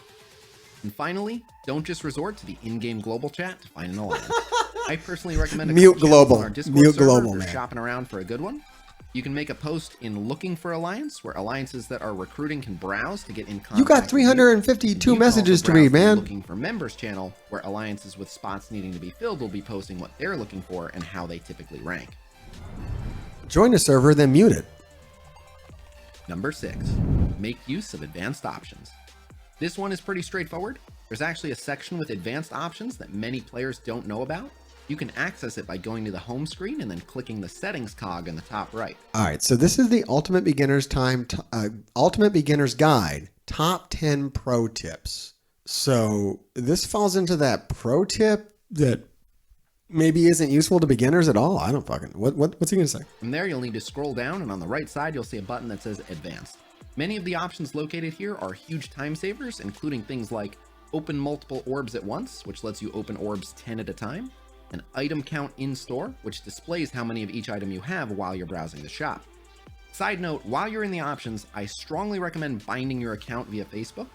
This will ensure you can always... All right, that's a solid beginner tip. We got one in there. That's true. You do want to do that. That's like just a very smart thing to actually point out. Yo, props where props are due. That was smart. Because a lot of players might not do that. And yo, losing your account is a pretty big fucking deal. So yeah, it's a great tip. Access your account even if something happens to your phone. If you don't have a Facebook, I'd make a throwaway just to protect your account. It's also a good idea to write down your PID somewhere. Very, very smart. You can take a picture of it too, just save it in a folder or something. But yeah, write down your PID because support can help you out even if you fuck up. You can be like, yo, here's my PID, my device, whatever kind of thing happened. Number 5, focus on the right game modes. Since we've covered a bunch of longer topics already, I'll try to keep this one brief. Not all game modes are created equal. The game modes that provide the best rewards are definitely Arena and Raid. Arena awards you with power cores, which you can... I mean, we've already talked about Arena. It's really not best to focus on it if you're focusing at the wrong time. Raids are dead on. Raids are the most important. Spend in a variety of ways to gain an extra advantage. The more power cores you bring in, the more extra stuff you can buy. Campaign energy refreshes, for example, cost 50 cores for the first 4 refreshes. No, I don't get any pain from giving people props that are due props. I mean, you know, he's been around for 3 years. He's given some good advice. It's possible. You know, broken clock is right 2 times a day. So. And are a terrific value. Raids provide large quantities of gear, character shards, and ability materials. While you will need to power up all sorts of characters for other game modes like challenges, blitz, flash events, etc., you definitely want to ensure that your strongest characters are the ones that will perform best in either Arena or Raid. Just focus on Raid. I mean, why do one, do both? Get characters that are good in Arena and Raids, and then it's even better. Just do that. Do the thing that does both things. Often you'll be able to invest in characters that perform really well in both. Important note, there's actually one more game mode that's super important if you're a new player, Blitz. What many players don't realize is that when you first start the game, you get placed in a beginner blitz shard. Now this only lasts for 30 days, and then you're tossed into deep waters with the rest of the veterans. You can tell if you're still in the beginner shard because the top milestone will only require 350,000 points, whereas it's 750,000 points on the veteran shard. During this time, you can score a lot of character shards for really rare and valuable characters, and most of the other new players don't realize how important it is. So do as much blitz as you can during your time in the beginner shard, and you can land yourself a major advantage by scoring a ton of character shards for really hard to obtain characters simply by competing against and then players invest who in them. don't realize. And then invest in them. So pick your time right, monitor the fucking blogs, and be a total weirdo before you even start playing the game. Is that a tip? That's a weird tip. What's at stake. Number 4, build up the right teams. One of the biggest questions I get asked by new players is, what's the best team for new players? Due to the nature of the game, that answer often changes as characters get made available in new ways and old teams get outclassed by newer ones. It's a nice democratic answer. What I can confidently tell you, at least as of this recording, is that there are a handful of solid team options for new players. First and foremost, the Wave 1 Avengers. It's no coincidence that the devs are making the most popular team in all of Marvel available. I mean, it holds up. It's a good team. None of them are worth building a lot, though. So while it's good, and you can't get Iron Man, he's a legendary. So that's going to be difficult. It's difficult. To you pretty early on. While they definitely aren't the best team in the game, they actually remain a well above average team, even in the late game. So you're fine to invest a good No. In the late game, they're useless. amount into them. I also definitely want to recommend the Brotherhood. Many members of the Brotherhood are Nah, useless too. I mean, they're on war defense now. That tells you a lot. I mean, any team that ends up on war defense is like total ass. So yeah, it's been that. It was that way when he recorded the video too. It's just wrong. Easy to farm as a new player, and when you get enough, He puts too much value in shit like that. Like, there's no value in this. it's a 5-star. You can use And it's hard as hell to get. Like, it's hard to get Magneto as a new player. So don't fuck around with that. them as well as Wolverine to unlock This video is not that old. their legendary character Magneto and start dominating an arena really early on. Yeah, I think I said it at the start, but just again, real quick, this video, January 1st, 2021. Those are the big two, but there are a few other teams to consider building up as a new player. Both the Defenders and the Guardians.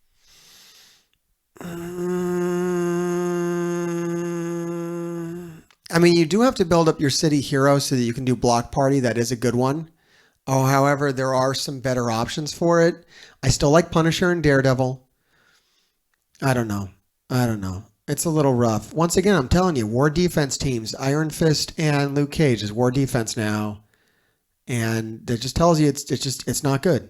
It's just shitty. If it's war defense, it's just shitty. Yeah, Brotherhood for new players was a bit of a hot take. Defenders was definitely 3 years ago. I don't know, man. I don't know. Guardians of the Galaxy are very easy to farm early on in the game.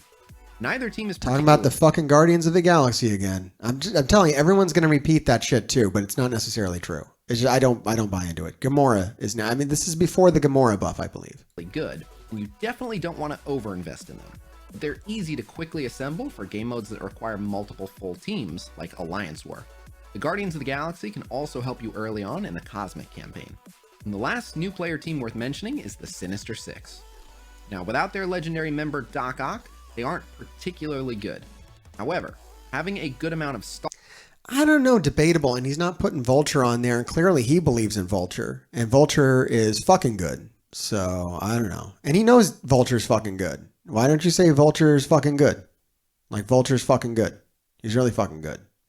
He's a character that manipulates speed bar, so yeah, Vulture's fucking good. Stars on the other Sinister Six members actually prepares you to unlock not one, but 2 legendary characters down the road, Shuri and Invisible Woman. The value you get for investing in them is good, and when you eventually get Dr. Octopus, you'll make better use of them anyway. Vulture's more expensive. He's fucking good, though. Number 3, learn the status effects. Before we even get into this one, let me say that this one definitely deserves a video of its own. I do have plans to make a video about the status effects, along with other combat mechanics like barrier, energy generation, piercing damage, and a whole slew of other combat-related advice. Let's keep this simple. You know, it's also hard to say, because I know he re-uploads shit that is old. Like, so I don't know. It's weird. Pay attention to status effects. Most players don't I mean, I've realize seen like long shot in this video, so it's not that fucking old. you can actually click and hold the symbols that appear over a character's head to display a readout of what the various status effects actually do. And I promise, in this instance, knowledge is power. The status effects in this game influence battles in major ways. For example, if one of your characters has offense down, this means they deal half as much damage as they normally would. It also means they have 50% less focus, which means they're a lot less likely to land their own debuffs on enemies. Conversely, defense up reduces incoming damage by 50%, and it raises a character's resistance by 50%, which allows them to resist incoming debuffs. Thus, if one of your characters has offense down and you're about Master to of counting to that has 5. defense up, you might want to hold off on using a powerful ability, as you're 1, only going to deal about a quarter of the damage 2, that you normally would. The better you learn to play around 3. the status effects, the more battles you'll win. Let me tell you a story. I don't want to hear a fucking story. All right. Here we go. Number 2, spend resources efficiently. This is another topic that could Ooh, easily is this be the its shop own tip video, again? but I'll try to keep it brief. You There stole are a Goofy's ton of tip. different supply shops in the game where you can spend various currencies like raid credits, arena credits, blitz credits, etc. No, And this many is of these shops wider. contain a variety of items you can buy. For example, you can spend raid credits on gear pieces, character shards, or different Yeah, but which orbs. ones? One common trap that new players fall into is buying the 5 character shards available for 1400 raid credits. For that, you're paying 280 raid credits per shard. However, if you But look you're at the getting raid the ones that you orbs, need. you get a random assortment of 9 shit you character don't shards need. for only 900 raid credits. I don't know about that. Is that... I don't know. You could. which is a much better value at only 100 raid credits per shard.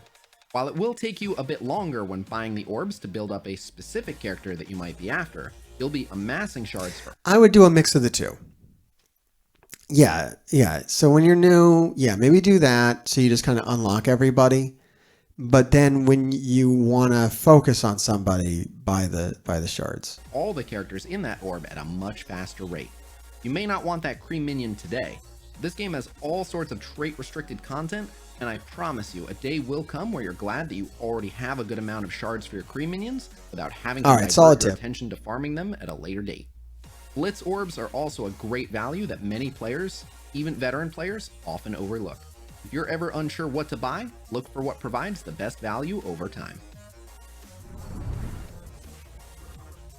And finally, number 1, join the casino Discord server.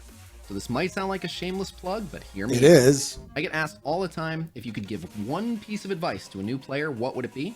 And I am being 100% sincere when I say I truly believe the single best piece of advice is to join the casino Discord server. My reasoning is as follows.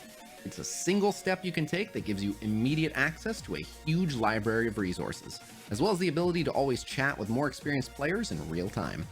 It's no coincidence we have over 30,000 members. As soon as you join, you get instant access to Blitz score predictions, hundreds of infographics, other content creator videos, data mines of upcoming events, but most importantly, the ability to chat with a bunch of other Marvel Strike Force. Yeah, I mean, yeah, it's also kind of like information overload. Like, I don't know. Has anybody been on the server? Is it fucking amazing? Or is it just like too much? Because for me, it would be too much. It's like, I don't need all this shit, especially if some of it's wrong. Like following wrong advice will fuck you up. So I don't know. I don't know about that tip. Anyways, we got to move on. Okay. All right. It was okay. Overall, I think Goofy was a little more something I would recommend over this. This is probably not something I would recommend. Let's move on to Ash, Raid Shadow Legends. Like, I don't know what the fuck is going on with this. I've never heard of this guy. Maybe he's got some good videos, but this is the Marvel Strike Force Beginner's Guide 2021, released January 30th, 2021. He's got 17,000 views on this shit.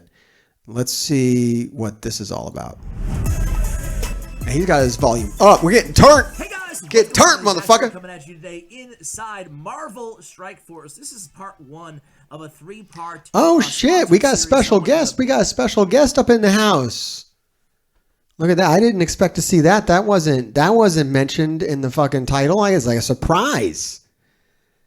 Big shout out to Marvel Strike Force for sponsoring this video. And oh shit, Marvel Strike Force sponsored this shit? Straight up. We're gonna shill. Are we gonna shill? No, no. Look, he doesn't shill. Nobody shills. Apologies to anyone who's ever been called a shill. No one's a shill.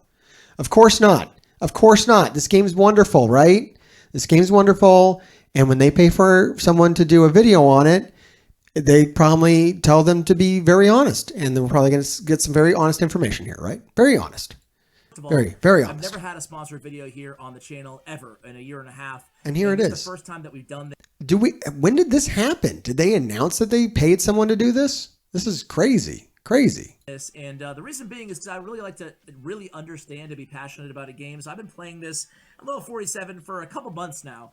And I'm also not alone. As you guys can see, I am joined by Tana, who is an absolutely amazing Marvel Strike Force YouTuber. Your game knowledge is incredible, man. So I can't wait to have you take a look at my account and provide me and my viewers with some tips. And we already noticed off air a few things that I've done wrong. So I'm excited to hear that. You've done everything wrong. Welcome to the channel, man. Thank you for coming on.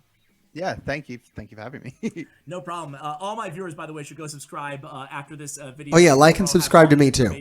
In the show notes below. And everybody here, I'll put all their fucking links down. Just like and subscribe to everybody. I've been playing Strike Force since like but mostly me. 2018, and then started doing content around October that year. Since then, just slowly been going, and then it's just kind of taken off, and yeah. Yeah, dude, enjoying it a lot. Congratulations on all your success in the game. Why do you love the game, man? I mean, obviously you genuinely love it. So. I love gacha games to start with, like opening orbs and stuff. Same. Maybe that's like a gambler thing or something. Yeah. And then just like Marvel characters have been since my childhood. So being able to play as characters that I love, like the X-Men or even the Avengers, just is really, really awesome. Same. What was your favorite comic growing up? Marvel comic? Yo, I'd like to check the timeline of Tana videos right now and see how fucking salty he was, because I know he gets extremely salty, and then he kind of flips back to like this kind of shit where it's like, oh, I love the fucking game. It's great. Everything's good. Oh, I love loot boxes and shit. It's great. I didn't actually read too many comics. It's more like the animated X-Men show. Was like I'd wake up every Saturday morning and just watch it. Yeah. It was so good. Yeah, I like the Uncanny X-Men. The old OG comic book was my fave. Anyway, today, dude, like I said, I'm level 47. So would you call that? Am I a big noob? Do you think? Definitely easy early game. Easy early game. All right. Yep. So here's the thing. Like, I gotta be honest here. I'm just gonna jump into a battle so people can kind of see what's going on in the background instead of staring at the home screen. Don't think we're gonna be honest here. The thing is in the beginning of this game, like the first couple weeks that I played, I had no clue kind of what I was doing, right? Like, obviously, and they throw so much at you here. Even though I'm familiar, obviously I cover Raid Shadow Legends mainly here on the channel. Even though I'm familiar with the genre of game, I was like, I don't even know what I should be doing, where I should be focusing. I watched a couple YouTube videos, but I was just like, I don't know. There's nothing out here that's really geared towards beginners like me. So that's why I'm so happy to have you on Rage the channel. Gaming The first seems to thing be that I geared kinda towards that. focused on was just simply doing all my daily quests. I'm not going to watch Rage Gaming's beginner's guide because it's like super outdated, and I didn't want to watch anything so fucking outdated where I just have to disagree with everything. So, and I was getting tons of experience, getting tons of rewards, and able to really make some progress in terms of upgrading my characters. So, is that? I don't know, man. The best beginner advice? Just how much to skip the video is the question. dailies? Definitely. So, like the dailies first is just your major way of getting experience. So, making sure that Yo, this is making that casino video look fucking awesome.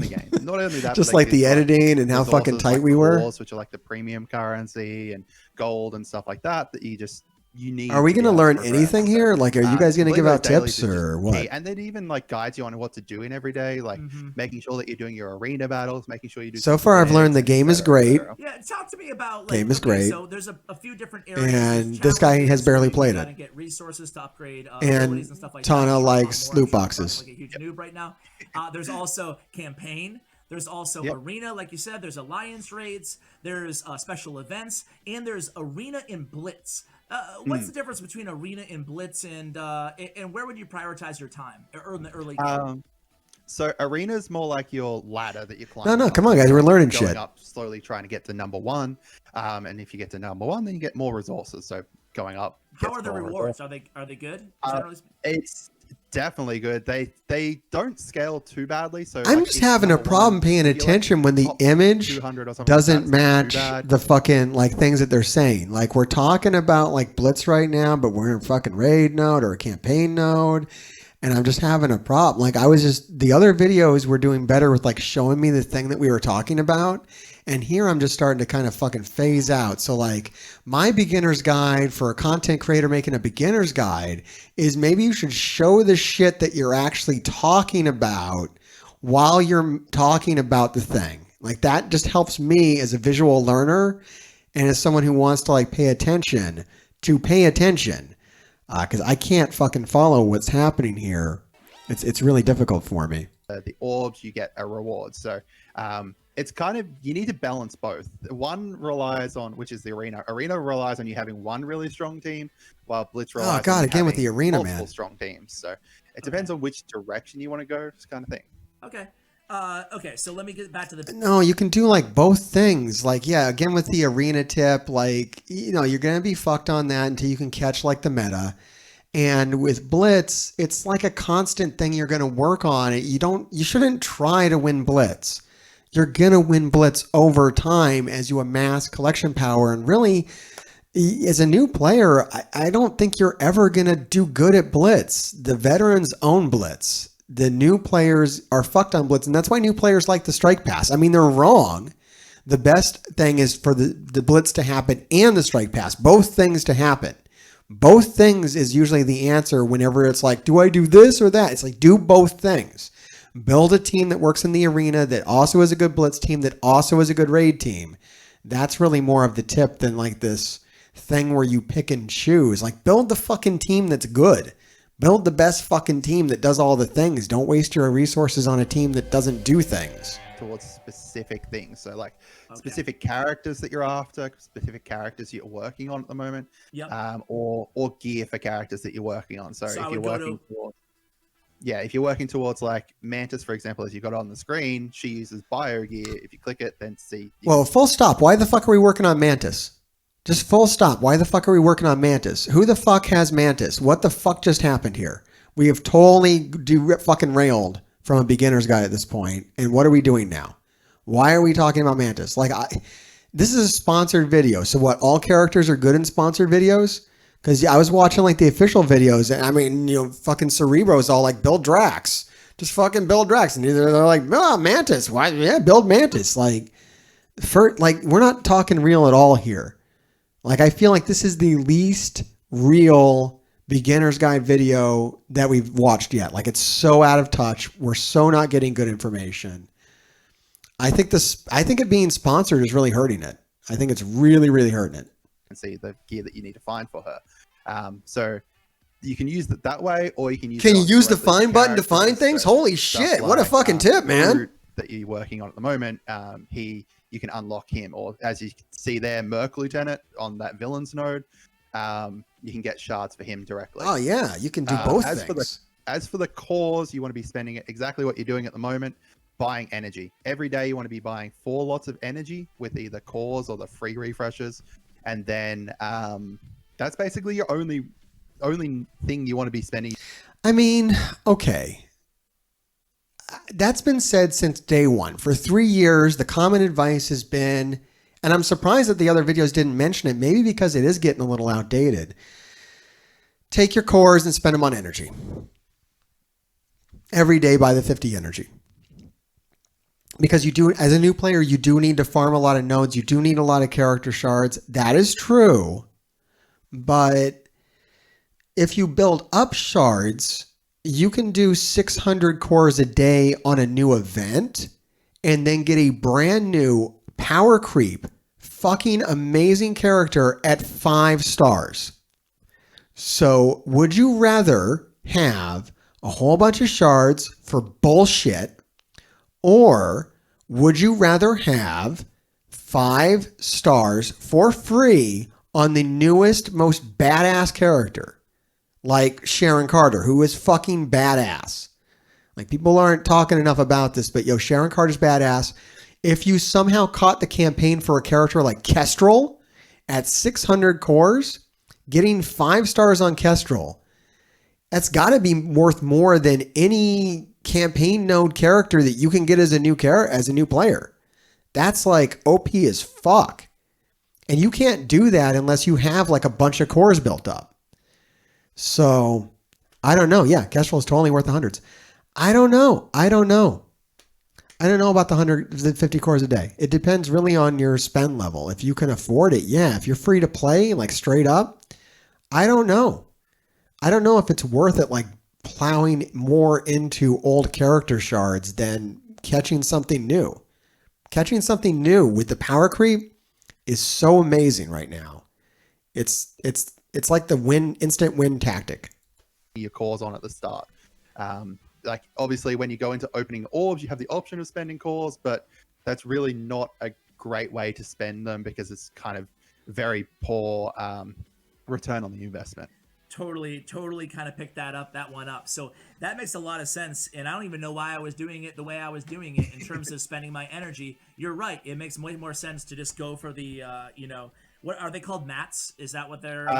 Yeah. So for those ones, it's like gear mats. Okay. And then it's like when you're like putting little pictures. It's called little fucking pictures. What the fuck does it matter what they're called? Like, this is that, like, that's not a part of a beginner's guide, is to like come up with little fucking names for everything. Like, just make you weird. Like, let's just make you weird by giving you little fucking names for everything. Like, it's just the little pictures, the little fucking blue pictures, the little fucking purple pictures, little fucking orange pictures, whatever. Like farming a character, those are just called shards. We just call them shards. Sure.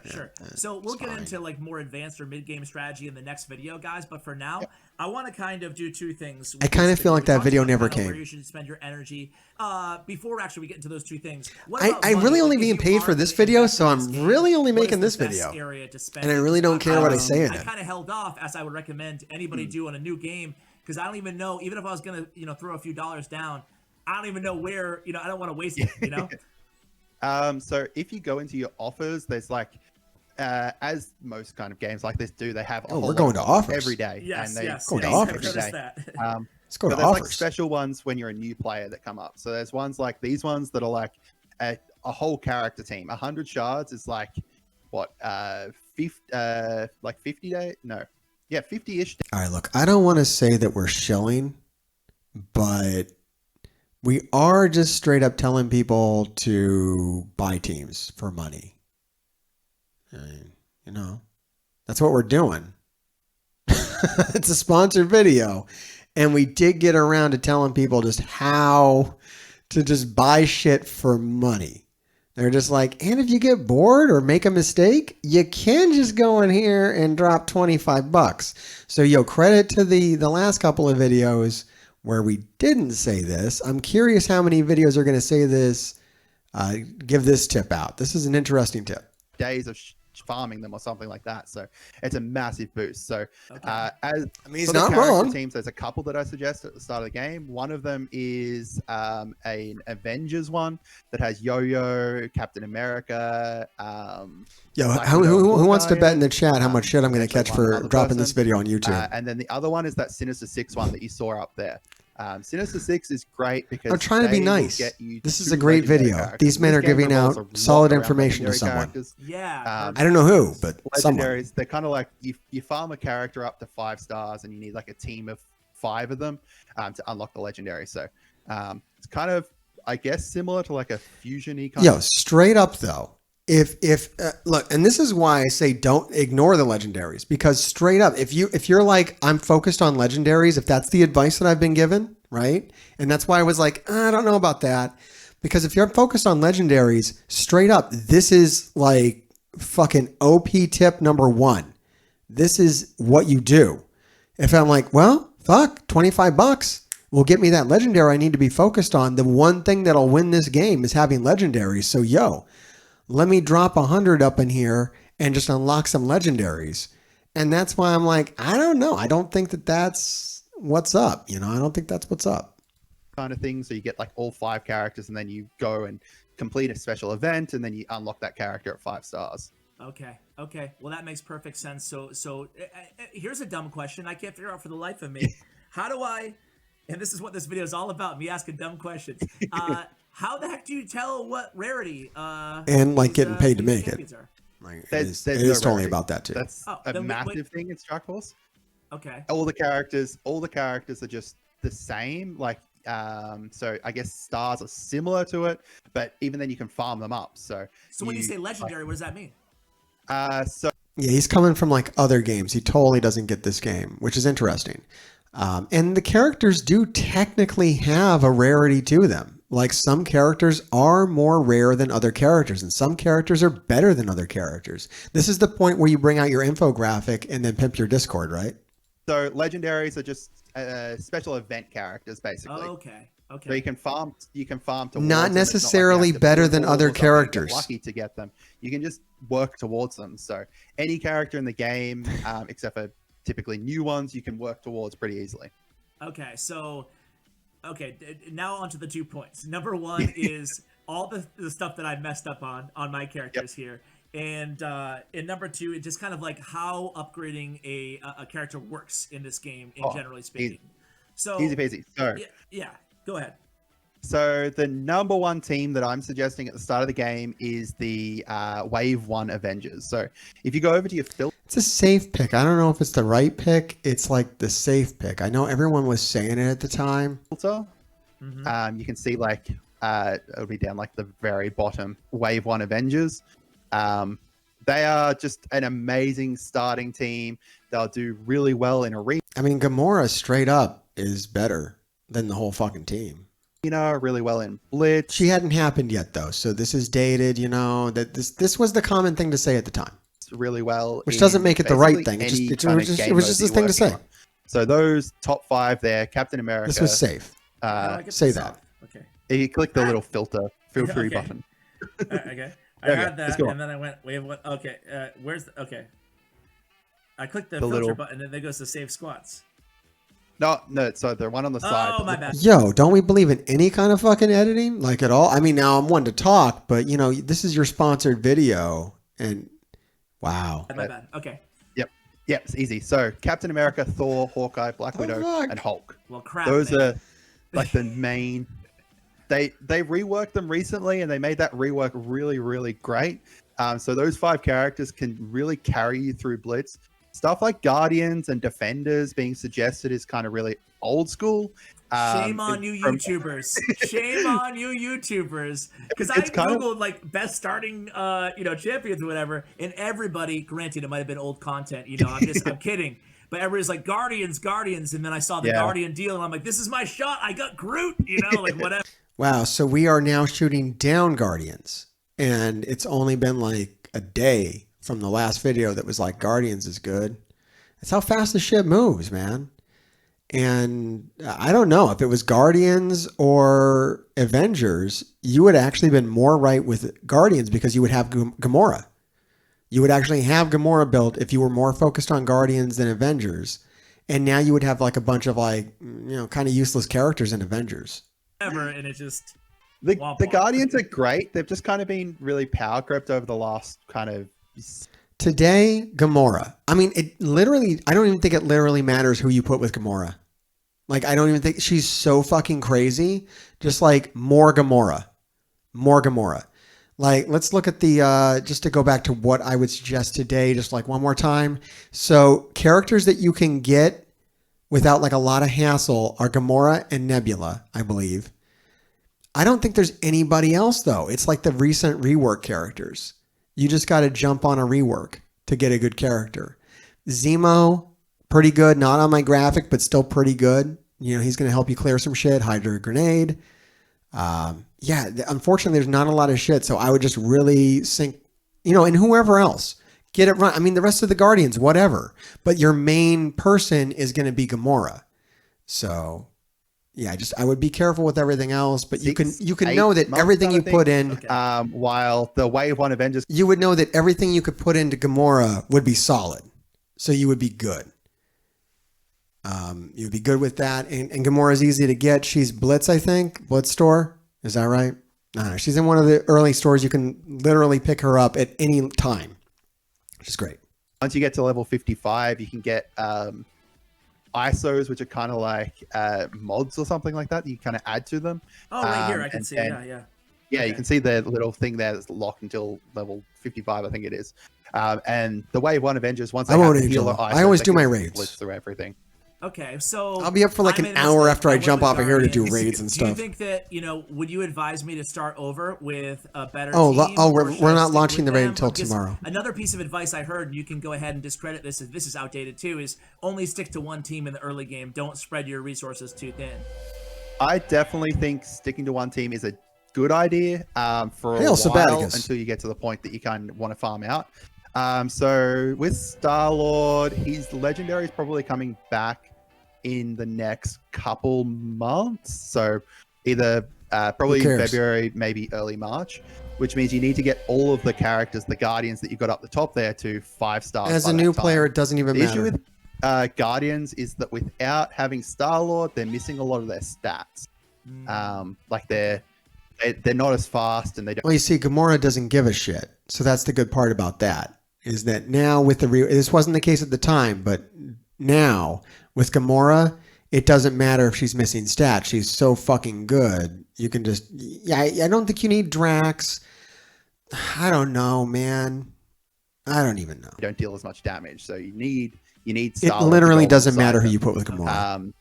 But from where you are at the moment, you should be able to reach 5-star by that. Gamora with Avengers, whatever. Who gives a shit? Time pretty easily. Maybe Gamora instead of Iron Man towards the end there. No fucking but otherwise it's good. Okay, so made a little mistake there. I can go for Star-Lord though, so that encourages me a little bit. Don't go for Star-Lord. Don't go for Star-Lord. In terms of, do you think it's imperative to have all of the Yo, what the fuck was that? This was back with Emma shards? Was that in January? This was put out January 30th. That doesn't seem right. We legit, that was the last time we had the fucking milestones active? Man, it seems like a fucking age ago. Focusing on as part of a team, or can you mismatch? No. So usually what you do is at the very, very start, so where you're at the moment, focus on one team. So say, for example, your Guardians for a while. And then the other, after you kind of get a little bit further into the game, you kind of spread it out until like you work on one character of each trait. So say for Mantis that you've got there, you can see that she's bio. Each of them has like a different origin trait, and that determines what gear they use.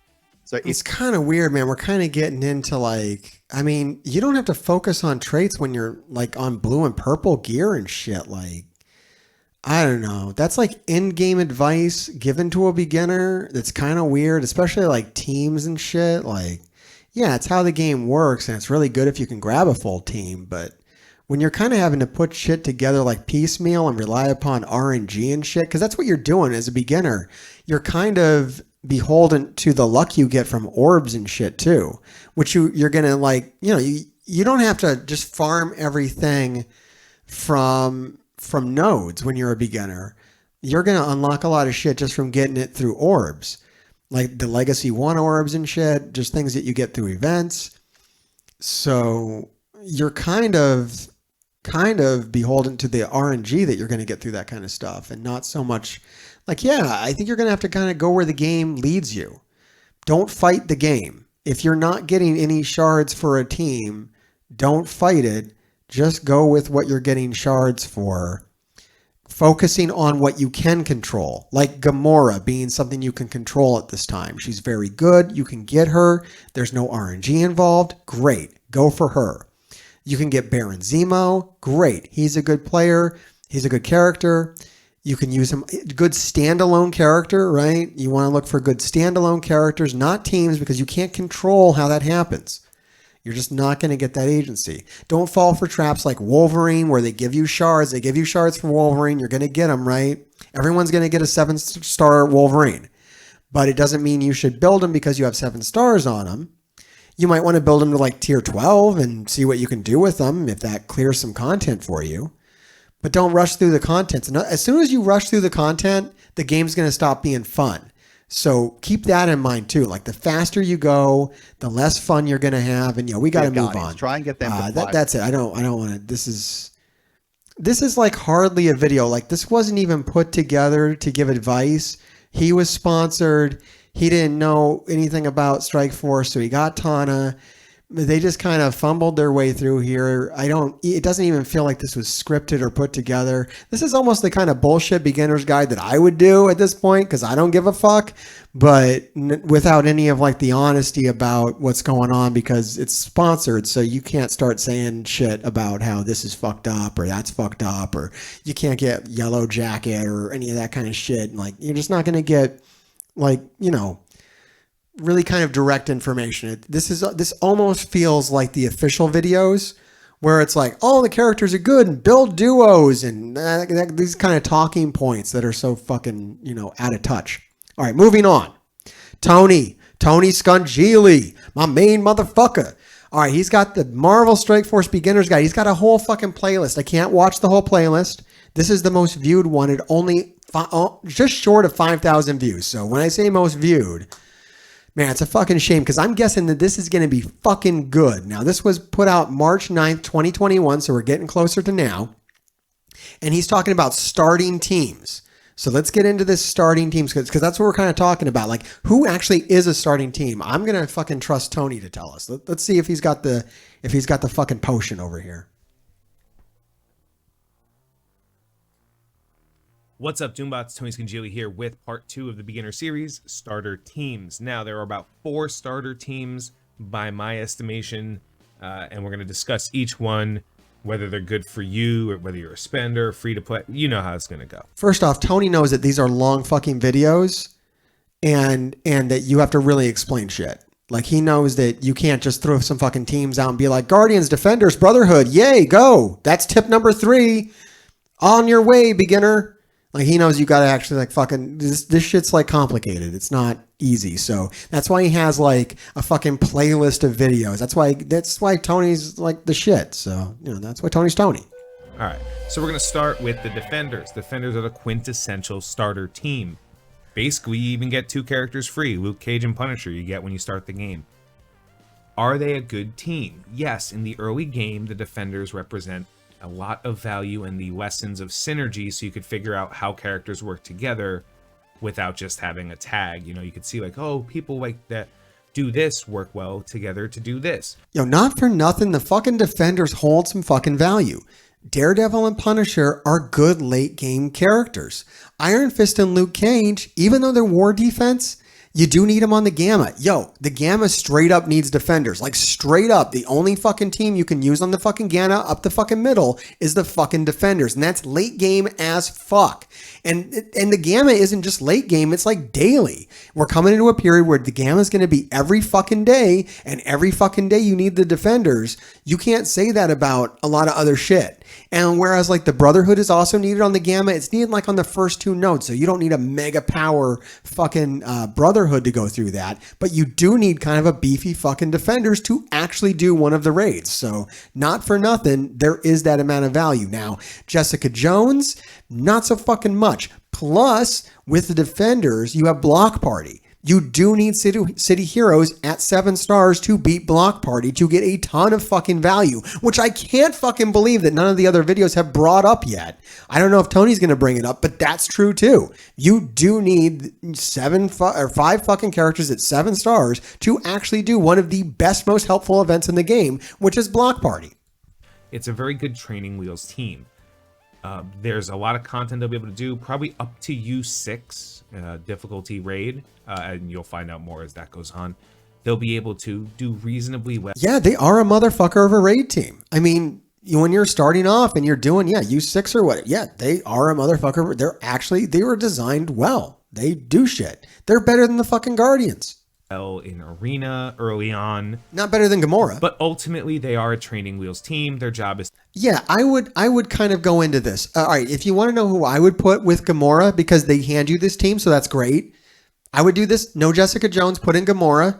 That's your fucking hero campaign. They're going to fucking own the shit out of it. To teach you how to play, not to carry you through the game. There are no starter teams in the game that will carry you to the end game. Let me repeat that. There are no starter teams in the game that will carry you to the end game. I need you to know that, because people will lie to you or deceive you into thinking you can work on one team all the way up. You can't. They don't work. Every team that's good at the beginning of the game loses incredible value in the mid. Now, he's talking before the Gamora update as well, and Gamora's not a team. She's a character. So there are certain characters that might make it to the end game. But yeah, he's right. There's no starter teams that are going to make it to the end game. 1000% correct. Too late game. Love the honesty. honesty. You can find a node that they're really good at. Sometimes you can find a specific campaign that they're really good at for, of course, 1 to 3 fights. But ultimately, the teams that you use at the beginning of the game will be discarded. None of them should be brought over 150,000 points, or between 25 and 35k each character. What does that mean? You'll see as we get into more details about how to invest in characters, stars, gear, blah, blah, blah, whatever. But these are the teams. So starting with the Defenders, they are a great free-to-play team because you're given half the team almost to begin with. You have a lot of spread of different types of abilities, skill, bio, mystic. You should be able to build out this team, and they should be able to accomplish a lot of tasks while you work towards better teams in the future and building your roster wide. As a pay-to-play player, just avoid them like the plague. You will accidentally unlock them as you're doing stuff with better teams that you have spent money on, and then you can use them as a blitz team or an additional war team if need be. If you're willing to spend any money, there are teams you can get that are relatively cheap to start the game with that are significantly better than this team, and they really don't do anything for you even in the end game, the stuff that you do need them for requires so much of a gear and time investment, it's going to hurt you in the long run. So defenders, number one. Number two, though, this is a team that you're going to hear a lot about. Number two is AIM. AIM is a great early game team. Yo, no one's fucking mentioned AIM. Straight up, nobody has fucking talked about AIM. So this is fascinating. I hate to always agree with Tony, goddammit, but I feel like MODOK's going to come. And I feel like an investment of AIM might not be the worst fucking idea. It might not be the best fucking idea. I mean, it might be one of the better ideas is to invest in AIM because MODOK is kind of, I think, bound to fucking happen. Not today, but we're not talking about today. We don't play for today. We do long-term shit. Am I saying build AIM? I don't know. Let's see what Tony says. I'm open to it because AIM, it's due, right? It's due. If you think about it, it's due. It's just fucking due for its time. It could happen. That has the same amount of usability at the end game. In the mid game, there's a couple of nodes that they can help you with. There's a couple of raid specific stuff that come around once in a while that AIM will be good at. There's a bunch of decent stuff you can use this team for. They're okay in war, just like that. Look, it would be a gamble. It would totally be a gamble. But if I was starting today, you might be able to catch some luck right here. I'm just telling you, you might be able to catch some luck with this. Tony's not fucking crazy with this. But you might be able to catch some luck with this. If you built AIM and then they fucking drop MODOK, you'd be balling. You'd be set. Arena, they're pretty good. They can hold themselves up. But as a free-to-play player, you are spending very important resources on unlocking this team. The AIM team is built around these two characters, Scientist Supreme and Graviton. The other three characters tend to be Assaulter, Security, and then either Researcher for sustain and raids, or Monstrosity for damage in War or Blitz. No need to go into details on that now. I have videos. I haven't built AIM. Okay? I haven't built AIM. So I can't say that. I have a bigger AIM than he does, and I don't use it for shit. So there's that. But I'm just saying, if you are trying to bank on what's going to be next, I feel like AIM is untapped. They tend to resurrect shit. And when they've teased MODOK, I don't know. Doesn't seem like it's coming this patch. Maybe by the end of the year. I don't know. Just something to think about, really. I would definitely swing more into Defenders as a free-to-play player. Like he's saying, if you're paying money, you can do better than Defenders. But, free-to-play, that's where I'm at. And I do get a lot of value out of my Defenders. I don't use them like in fucking Doom or anything, but they have their advantages. They've been reworked a couple times. They're not bad. They're not bad. As far as beginning teams goes, drop Jessica Jones, put Gamora on. That would be where I'm leaning right now. I might change my mind by the end of this. On these teams somewhere else, the entire point of this team is they are very good at carrying you in the early game. That said, like the other one, after about 150,000 points, or 25 to 35k each character, they start to fall off. They just don't have the required power output that some of the other teams that are roughly the same, later in the game, just automatically come with. They get power crept out. Sure, there are things you're going to be able to use AIM for, just like there are things you would be able to use Defenders or anybody, but they no longer become the best option. So if you are to start with AIM as a free-to-play player, I say avoid it. I say wait until the game itself gives you AIM through random orbs you accrue or anything like that before you start worrying about them. It should be plenty. Within 3 months of play, you should have a full, complete AIM team anyway. And you really don't want to waste the gear resources on them or the credits for the stores. These guys are not easy to come by. As a pay-to-play player, this might be one of the better starter teams to buy. It's relatively cheap. I think it's $20. You get a full team plus of decent 3-star characters. You can use them without worrying about spending the resources you would. And then you can use those resources a little bit more intelligently. Again, you're not taking this team far. Stop them at 150. You should be okay. I wouldn't know what Tony's talking about here, but I know that he did spend and I'll trust that this helped him out. Would I spend on aim? Like, fuck no. I'm not spending anything on shit just to get like a little bit faster. Like, don't rush to the end game. I wouldn't do. I think I don't know if he regretted rushing to the end game, but when he got to the end game with this account, if this is his new account that we're looking at, he decided it was a bad fucking idea. He said, I got to the end game. It wasn't worth $160. Fuck this game. New players should not play the way the game is because it's fucked up. So if I was a new player, I would stick with that defender route. It's a better free to play. The characters are better overall. They're gonna raid. They're gonna raid like fucking champions. Defenders with Gamora instead of Jessica Jones are gonna be a fucking nuclear bomb on fucking early raids. They're gonna be amazing. Good, great fucking team. Next team on the list is apparently controversial. I don't know how. Like, I've proven many times this team is a very reliable starter team, but we'll talk about them. The next team on the list is the Guardians of the Galaxy. Now, the Guardians of the Galaxy... It's not actually controversial at all. It's what everyone's saying. So, yeah, whatever. Again, just like the other ones, they don't really shine in the late game. There are two things, late game nodes and a couple of late game raids, where you can utilize these characters, just like the other two. The major difference is this team really shines in the early game. Rocket, Mantis, Drax, Groot, and Star-Lord will really do huge amounts of damage and value for you earlier in the game than they will later. So this comes down to you. See, I bet he wasn't even using Gamora on the team, and now she's like the best fucking character in the game. So that would change everything. And I imagine he would lean into Guardians even more now, which is what I would do too. And it's not a bad team. I mean, there you have it. No Star-Lord, just Gamora. Everybody else, you're going to raid. Like, I just don't, they're not holding any value in the end game. Whereas the defenders do have some value in the end game. The Guardians have none. Like, they've entirely dropped out of the end game. Whereas the defenders have a small amount of value in the end game, in the Gamma Raid. Would you? And as war teams. Like, I don't give a shit about war teams, but the Shadowlands team is fucking good with Punisher and Daredevil on it. You can put Punisher on Shadowlands and it fucking rips.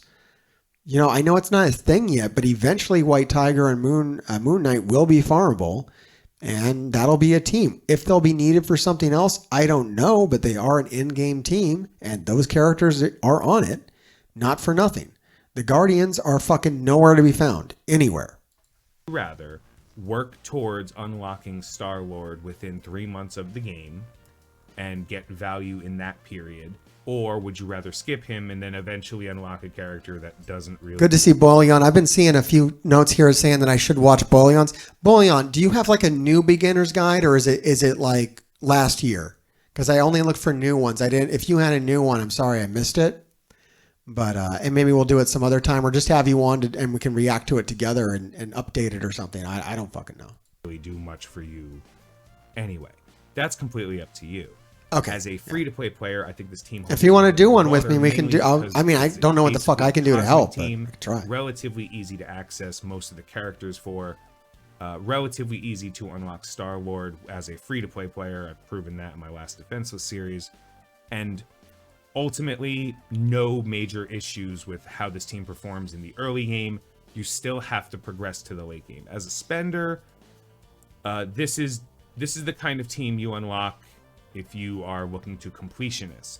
I wouldn't necessarily buy any offer for this team on day one, even though it's not a bad deal.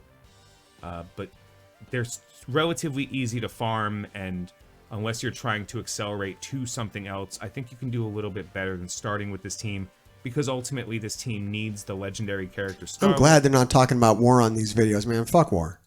He only comes around once every 3 months for now. If he ever became easier to access, that might be a slightly different conversation, but not really. These characters are kind of necessary. So as a pay-to-play player, okay. As a free-to-play, Killmonger is a good tip. Stronger because easy to get characters, very good. Roster and accomplish some tasks that otherwise you couldn't, and does reasonably well in Arena compared to where other people would be at the time. But ultimately, That's the Guardians. You may notice that Gamora right here, I'm not including her in this conversation. I'm kind of covering her. Because unless you accidentally pull a ton of Gamora shards from like a unlucky Mega Orb, you're not going to get much value. The last... Oh, that did not age well at all. Gamora is like the best fucking character in the game. And that's why it's so hard to make a beginner's guide that lasts. Like, this is just like a few months ago. Fuck, man. This game is brutal as far as the...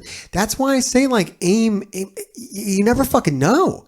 This game moves so fucking fast. I could be shitting on aim right now and being like, Tony's fucking dumb, man. Aim, fuck aim. And then like tomorrow MODOK drops and aim's like the greatest fucking thing in the world. And now it's like the best beginner team. Like, it's really cool that he's saying that aim is a really viable beginner team, because all they need to do is drop MODOK. And then all of a sudden aim is the way to win the game. That could fucking happen. If you're playing this game, right, and you're looking for beginner's guides, and you see that MODOK is in the game, go fucking aim, man. It's on. That's the best fucking beginners team right now, if MODOK's in the game. If MODOK's not in the game, it hasn't happened yet. I would do Gamora and Defender so far.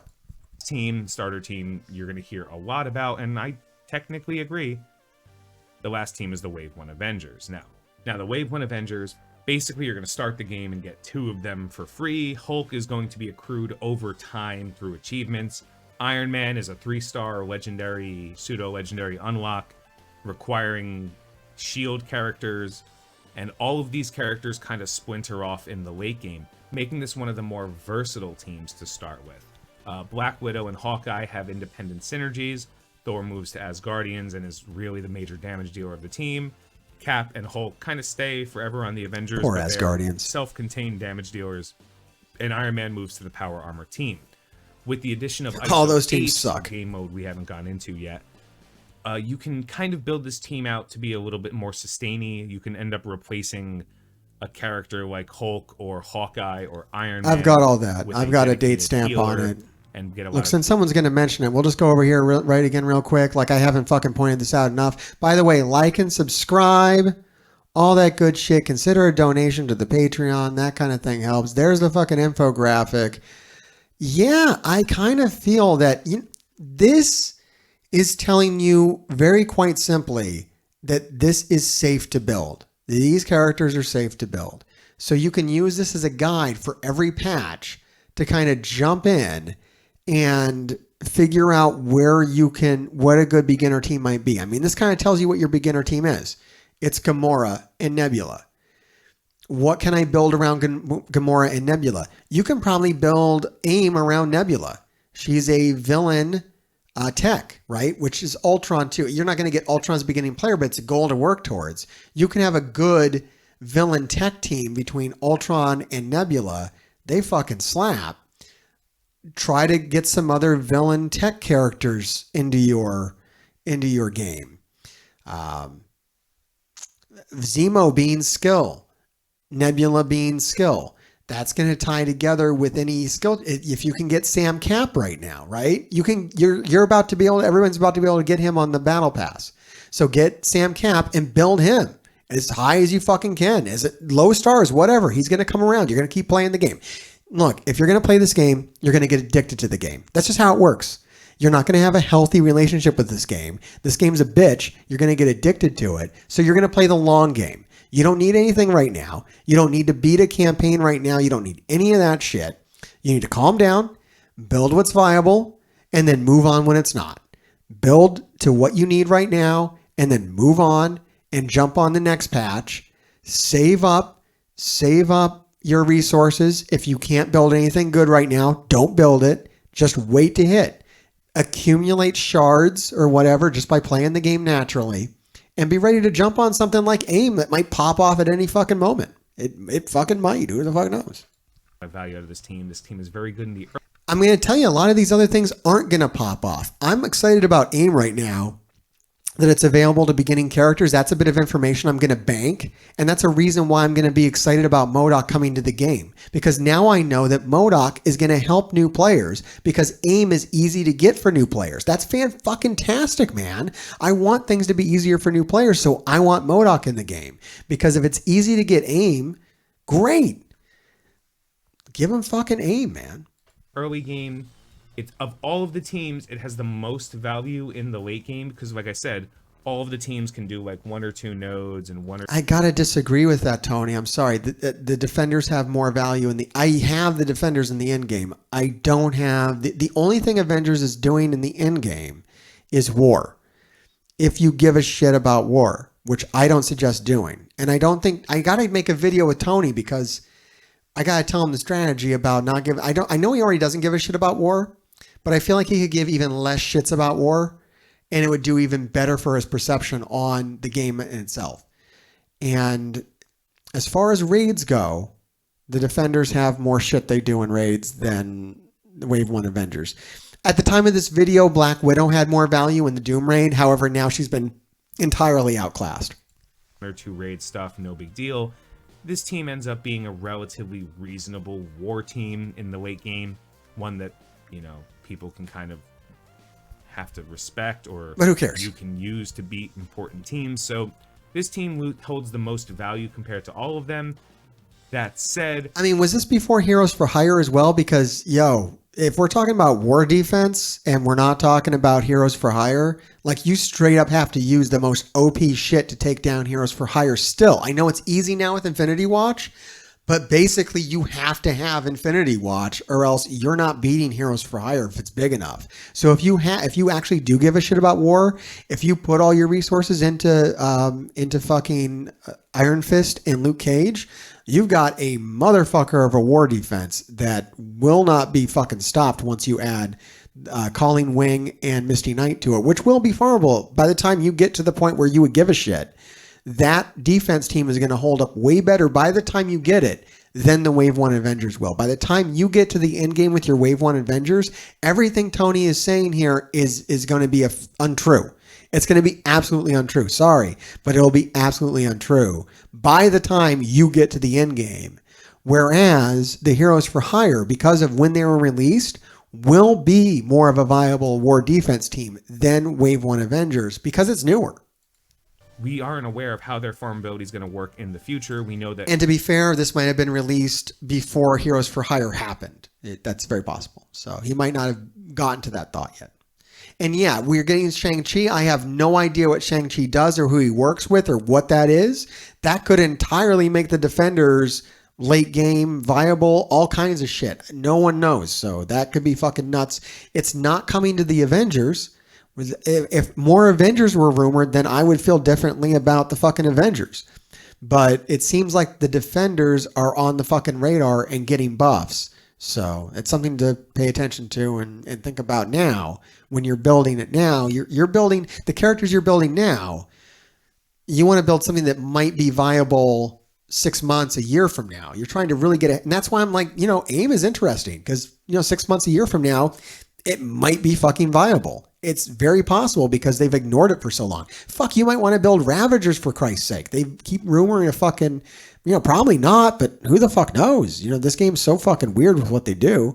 They could literally buff anybody. They just buffed Gamora and Nebula, and nobody saw that coming. None of these guys will talk about that. That was totally unforeseen. Nuts. Crazy. Currently, things have kind of gone mishmash because of a Doom campaign event that's happened, or Doom's influence. So this could be different. But ultimately, I think that if you start with this team as a free-to-play player, again, you get about 2 characters relatively cheap or free, and then the rest of them are easily accessible. You'll kind of get a bunch of them. You can put together a reasonable team. It just takes a little bit longer than some of the others. No big deal. This is a team that can go over 150k, but again, I really don't advise it. There are teams that are just better than this team in the game that you shouldn't worry about. Basically, whenever you take a team to 150k from the starter pool, just look to see if there's a team you should be working on or working towards accessing now before you worry about it. When, there's very different approaches to how to build. Some people build teams all at once. Some people build individual characters and build around it. Find out which type of player you are and make that decision. But Wave 1 Avengers is probably one of the better starting teams in the game for pay-to-play or for spender, because if you are able to spend money on this type of team or some team that accelerates them, this team really does rely on resources, gear and stars, etc.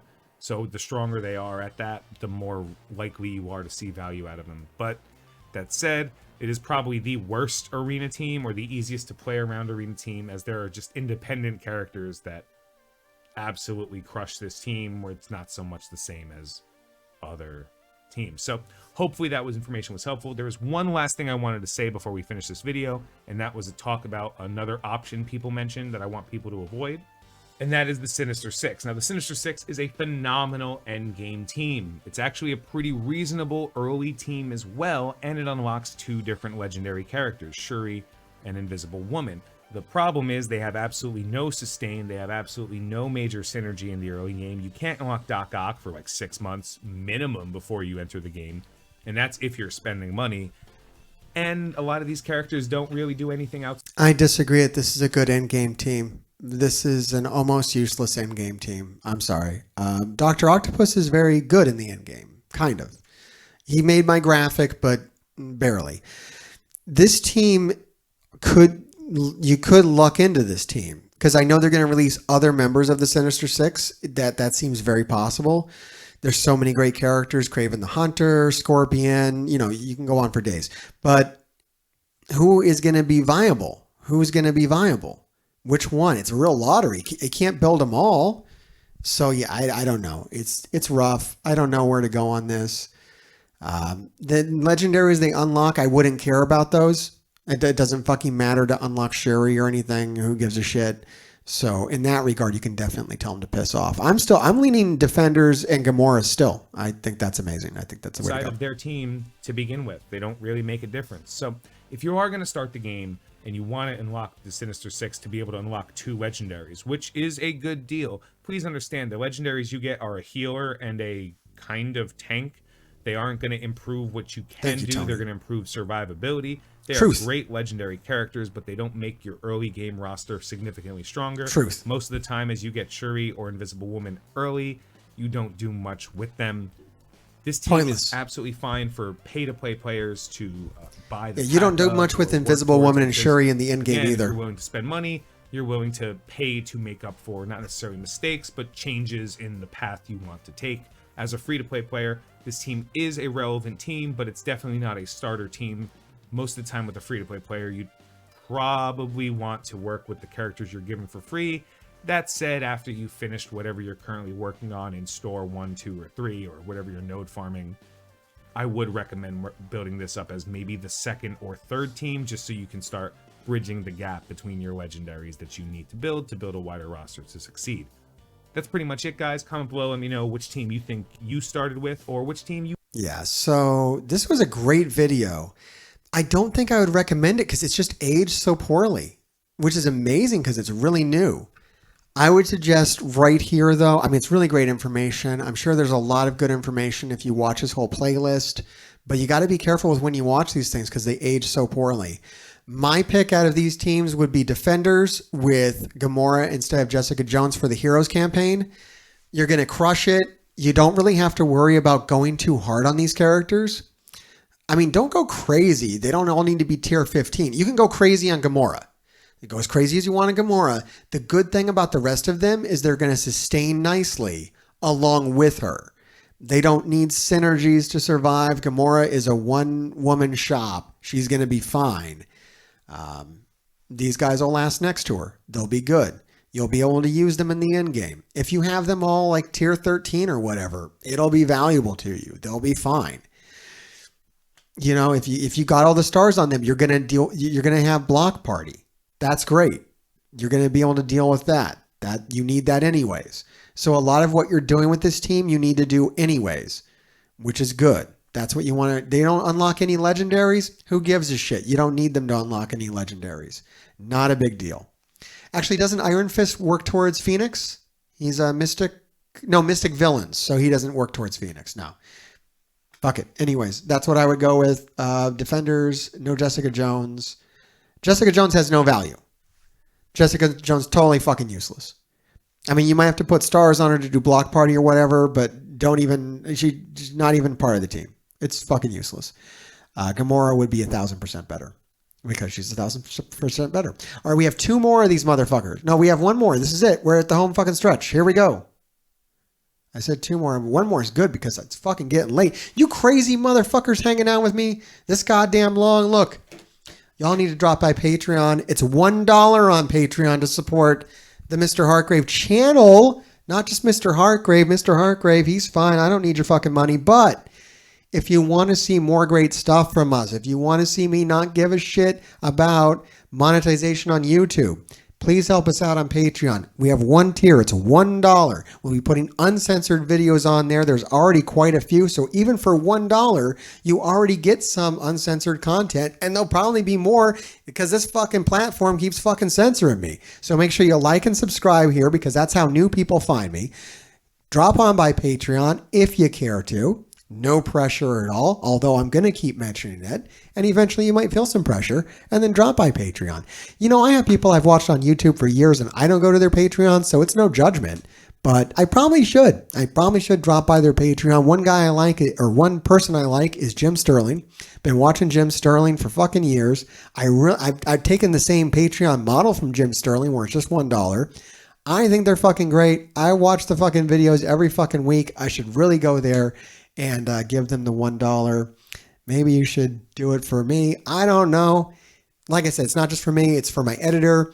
I pay my kids. I actually pay my kids. My daughter does my thumbnail, so I pay her for it. I pay my other daughter. She's my producer. I run ideas by her. It's crazy. I pay my wife because my wife puts up with this crazy shit and like takes care of the kids and makes food and takes care of the dogs and shit. So I say that money's for her too. She wants to buy something. I say, look, take it out of the fucking craft services fund because I got to pay you for something. You do a lot of shit around here. I wouldn't be able to do this without her. So yeah, absolutely. I pay her. Try to pay everybody. I got TankRizzo doing the fucking graphics. We got to get him some money. So holy shit. Anyways, on to the main course. We're going to go on to Valley here. This is the newest video released June 24th, 2021. I'm excited about this. I love Valley. I wouldn't be doing this if not for Valley. I wouldn't be doing as much as I am without Valley. Because I was making videos with him before I even had a channel. I was in my alliance together. Love Valley. I think he's probably the best content creator, honestly, for beginners that there is. He really thinks about the beginner. That's who he caters his videos to, beginners and mid-game. So I think he's great. I think he's one of the more free-to-play content creators. I think he only spends to unlock characters when the final offer comes out. He doesn't rush it. Enough about Valley. Everybody loves Valley. This is 15 essential tips for beginners 2021. I'm really curious how much we align here or if I have any insight to give on this. Let's go smash it. 15 most essential tips for playing Marvel Strike Force. Now, this list is primarily focused for newer beginner players, but hey, if you've been playing Marvel Strike Force for a while, maybe one or more of these ads will apply to you. Jesus Christ, dude. That ad came fast on that content. Holy shit. Maybe that was like the opening ad that was supposed to play. Find that like button and let's go smash it! ValleyFlyin. Yeah, motherfucker, it's ValleyFlyin time! Look, I'm pumped up. He's got the best intro. Other than the MrHartgrave. Yo, what is up, Valley Maniacs? I am ValleyFlyin. Welcome back to the ValleyFlyin channel. I hope you're having a great day, and I hope you're ready to count down the top 15 most essential tips for Marvel that's a lot Strike. This is the most tips so far. No one's had 15 tips so far. He's got the most. Let's see what we got. Like I said, this is primarily focused for newer players, but hopefully there's still some tips in here that will help you even if you've been playing for a while. And if this is your first time here on the channel, make sure you hit that subscribe button, hit that notification bell so you get... Yeah, hit mine too. Listen to him for me. Do what he does, do what he says, but do it for me too. That's good. Get notified as soon as a new Marvel Strike Force video is up, or a new Marvel Future Revolution video, because we're covering. Fuck it, man! At like the start of all my fucking videos, I'm just gonna play his shit. He does it so much better than I do. I'm just gonna be like, look, listen to Valley. He's gonna tell you to fucking hit the like, do what he says. Yeah, this is so fucking new. He's talking about Future Revolution. Both games on this channel. Now, without further ado, let's go count down. Like and subscribe for no Future Revolution content on my channel. Absolutely not. I have no interest in that shit.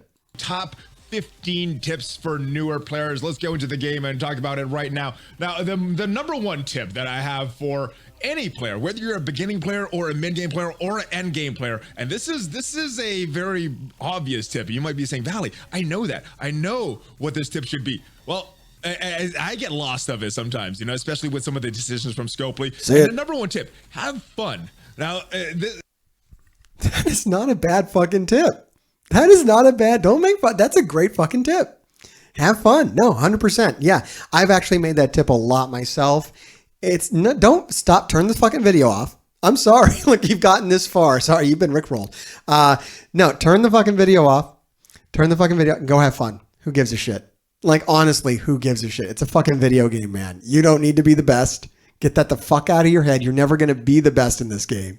You are always going to be like a second class or third class citizen when it comes to the vets. If you're having fun, you're playing it the right way. That is 100% the only fucking tip that matters. All this other shit is to like work out some kind of problem you have in your brain where you can't have fun. Like if you are incapable of having fun and you need to like maximize your gameplay to have fun, like some sick fuck like me, then yeah, you need all the other tips. But really you only need this one tip. Valley, you might get my recommendation because that is the best for fucking first tip ever is just fucking have fun and turn the fucking video off. Like and subscribe to me. Leave the video running in the background while you go have some fun. Fuck it. Who gives a shit? What does it really fucking matter? As long as you're having fun. You know, who gives a shit? It just doesn't matter. Just this, I lose sight of this sometimes with all the bottlenecks, chasing the meta, by all these bad decisions by Scopely, but hey, it's at the end of the day, we play this game because either we enjoy Marvel or we enjoy this hero collector style game, or we just enjoy this game in general, or the Alliance, or whatever. But most of the time, we start this because we are having fun, or we want to have fun. So that's the number one thing not to lose sight of. And like I said, it can be very hard to do sometimes, especially with. I might have to name my video the number one beginner tip that you have to watch like a fucking 2-hour video to get to. That's fucking evil. And then we'll put ads all along the way. So if you watch like 50 fucking ads, then you finally get to this. Because I'm just an awful content creator. I'm sorry. Watch Valley instead. Yep, absolutely, 100%. When you're having fun, it just doesn't fucking matter. I'm going to tell you too that another tip is build Gamora. You're going to have fun, dude. Gamora is fucking off the hook good. You're going to have fun building Gamora. You're going to have fun building Baron Zemo. Look, I'm going to go back to my picture again. God damn it, I can't plug this thing enough. You're actually going to have fun if you build these characters because they're fucking OP. So if you can get a hold of one of these characters and build them, you're going to have fun. Like, I'm not even fucking around. These are really good characters. Any one of these characters, if you build them, is going to transform your game into a more fun game. So grab them. Like, yeah, the fact that you can grab Gamora and Nebula, grab them because they're really fucking fun. That's one of the reasons why they're on there. The best characters are going to be like the most fun because they're going to rip shit apart. That's what's fun. Like, it's not fun to struggle, right? So build the best fucking characters. You're going to have more fun. Some of the Scopely decisions or these new meta that you're chasing, but having fun. Now, you got to remember as well, chasing the meta, it either requires playing the game for a long period of time. And at this point, Marvel Strike Force has been out for over 3 years now. So if you're a newer or mid-game player, you're probably not going to get that time element. So the only means of catching up to the current meta is by spending a lot of money. And if you're not willing to spend a lot of all right, there's another way to do it though. And that's to do what he's doing. Have fun, but just hoard. Just be a fucking dragon and wait to jump on the new thing. People who started right when Kestrel started, or people who started about 6 months before Kestrel started and just hoarded all their stuff and were able to dump a whole bunch of cores in the Kestrel campaign and get Kestrel at like 5 stars are probably just crushing the game right now. And they also were able to grab Infinity Watch pretty cheaply, which they are also crushing the game with right now. They probably already had a 7-star Gamora and 7-star Nebula after only 6 months, probably, because they followed some guide and told them to build Guardians of the Galaxy, and they built, I mean, a lot of people didn't tell you to build Gamora. They told you to ignore her. But if you did, you were in a really good spot, and you were able to catch the meta, basically. You know, you could totally catch the meta, but you have to slow the fuck down to catch the meta and hoard, and then you're ready to catch it. But you can't like chase the meta. So there's two different things. You can't chase it. You gotta like hide in the bushes and jump on that motherfucker as it comes by with your masses of gold and cores and shit. and be ready to move on it. That's what if you want to do the meta thing, that's how you have to play it.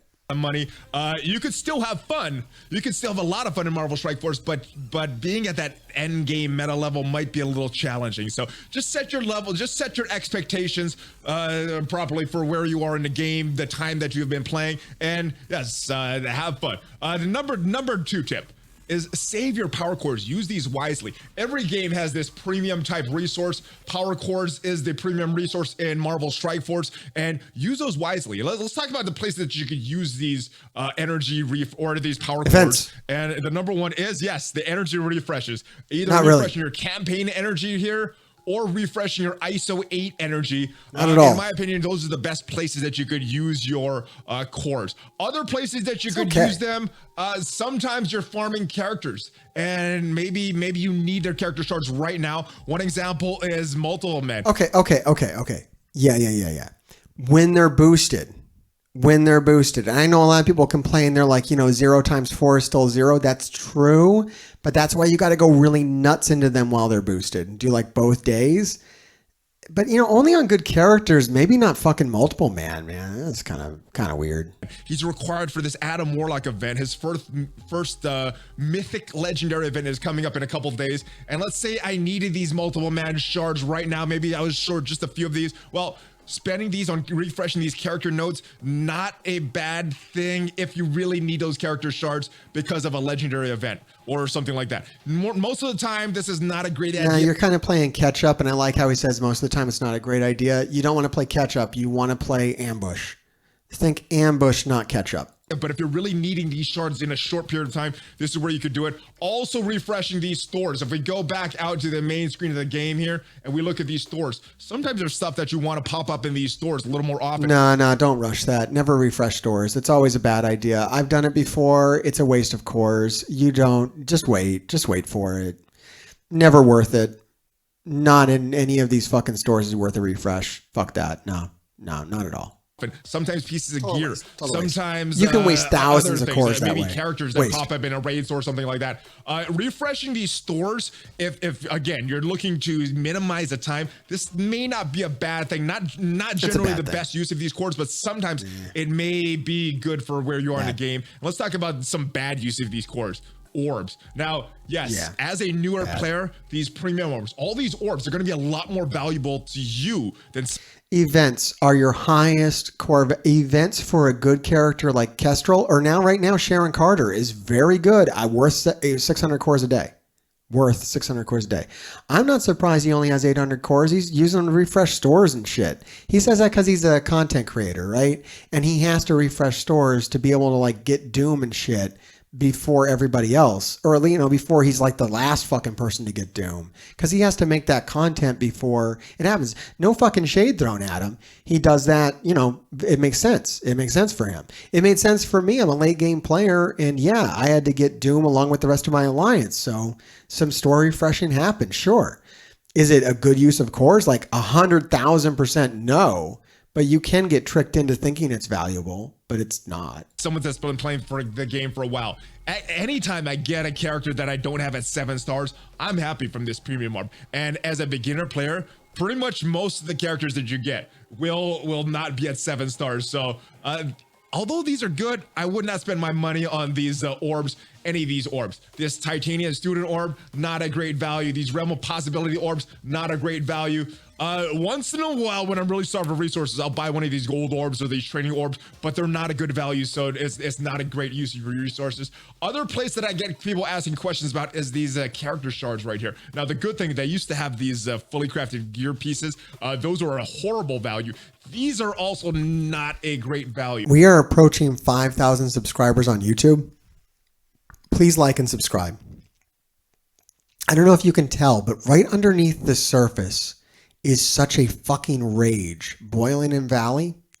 I really want to get him on the show so we can talk and see if we can talk about some of that, because you can tell how fucking pissed he is that those fucking full gear pieces were in here, because they have no bearing on this video at all. There's no reason to even bring that up because it's gone. It's the past.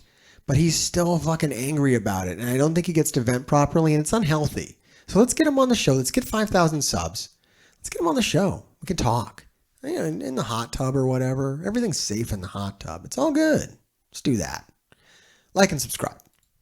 I would say I would hold off on all of these unless you need a character at a certain star level, and purchasing this will get that character to the next star level. Normally it's not a great idea to purchase these. So that is where you could get. Now the place that you could get your most of your power cores is going to be this arena. It's going to unlock at level 30.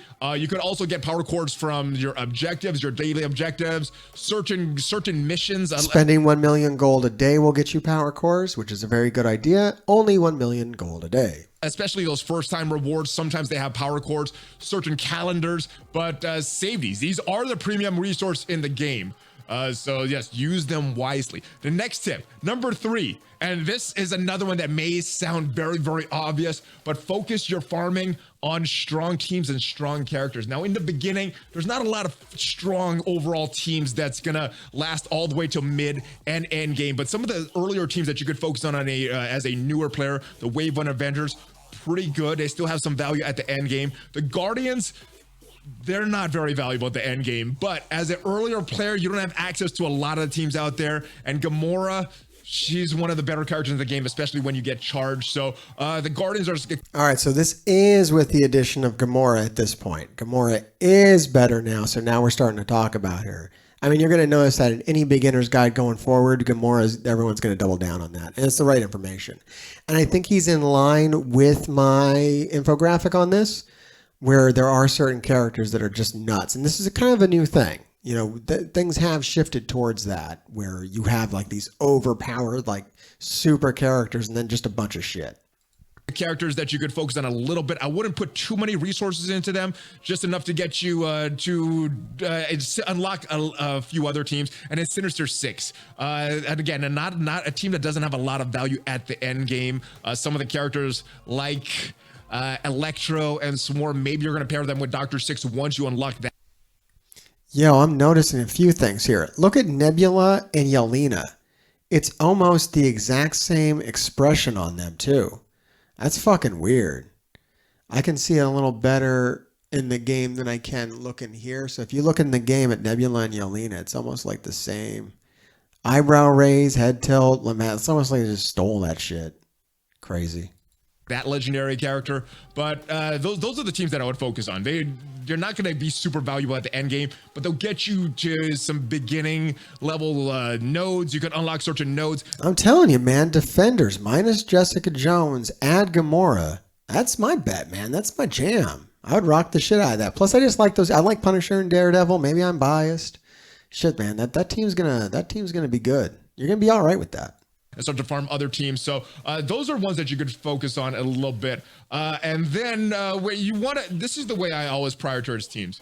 I always focus on Arena because that is where you can get your power cores. You're doing this every single day, 5 times a day. So Arena is my most valuable game mode, and that is where I focus on my teams. Yeah, everybody's got a fucking hard on for Arena. I don't, you're going to eat shit in Arena for a year. There's no way around it. There's absolutely no way around it unless like you bought Infinity Watch. If you bought Infinity Watch, then you're not going to eat shit in Arena. But now you can't even buy Infinity Watch. So if you didn't do it, it's gone. You got to wait for it to become farmable. If it's farmable, then yeah, get Infinity Watch and join the party. If not, wait for the next one to come around. Just be ready for it. But I wouldn't fixate on it. There's no reason to. You can't win. It's rigged. It's fucking rigged.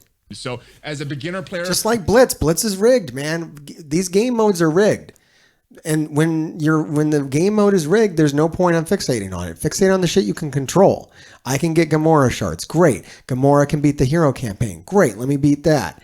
The Defenders and Gamora are good in raids. Great. Let me do that. I can control that. Just look for the shit you can control, and like shit that you can't do, don't do it. It's not going to be fun to just beating your head against the wall. Mid-game player, end-game player, I would recommend focusing on your Arena team. You're going to unlock the Arena at level 30. Next, I think, is raids. You're going to unlock those a little earlier. So as a brand new player, you may want to focus on raids first. Always focus on raids because that's going to get you into a better alliance. And that is a golden tip that everyone's given out because it's a great tip. And what's going to keep you in it? All right, you're going to find this alliance. You're really going to like these guys. The thing that's going to keep you in the alliance is being a raid beast. That's how I got where I'm at. I'm in the top 20 because I come to fuck when I go to raids, okay? And that's what it's about. I come to raids.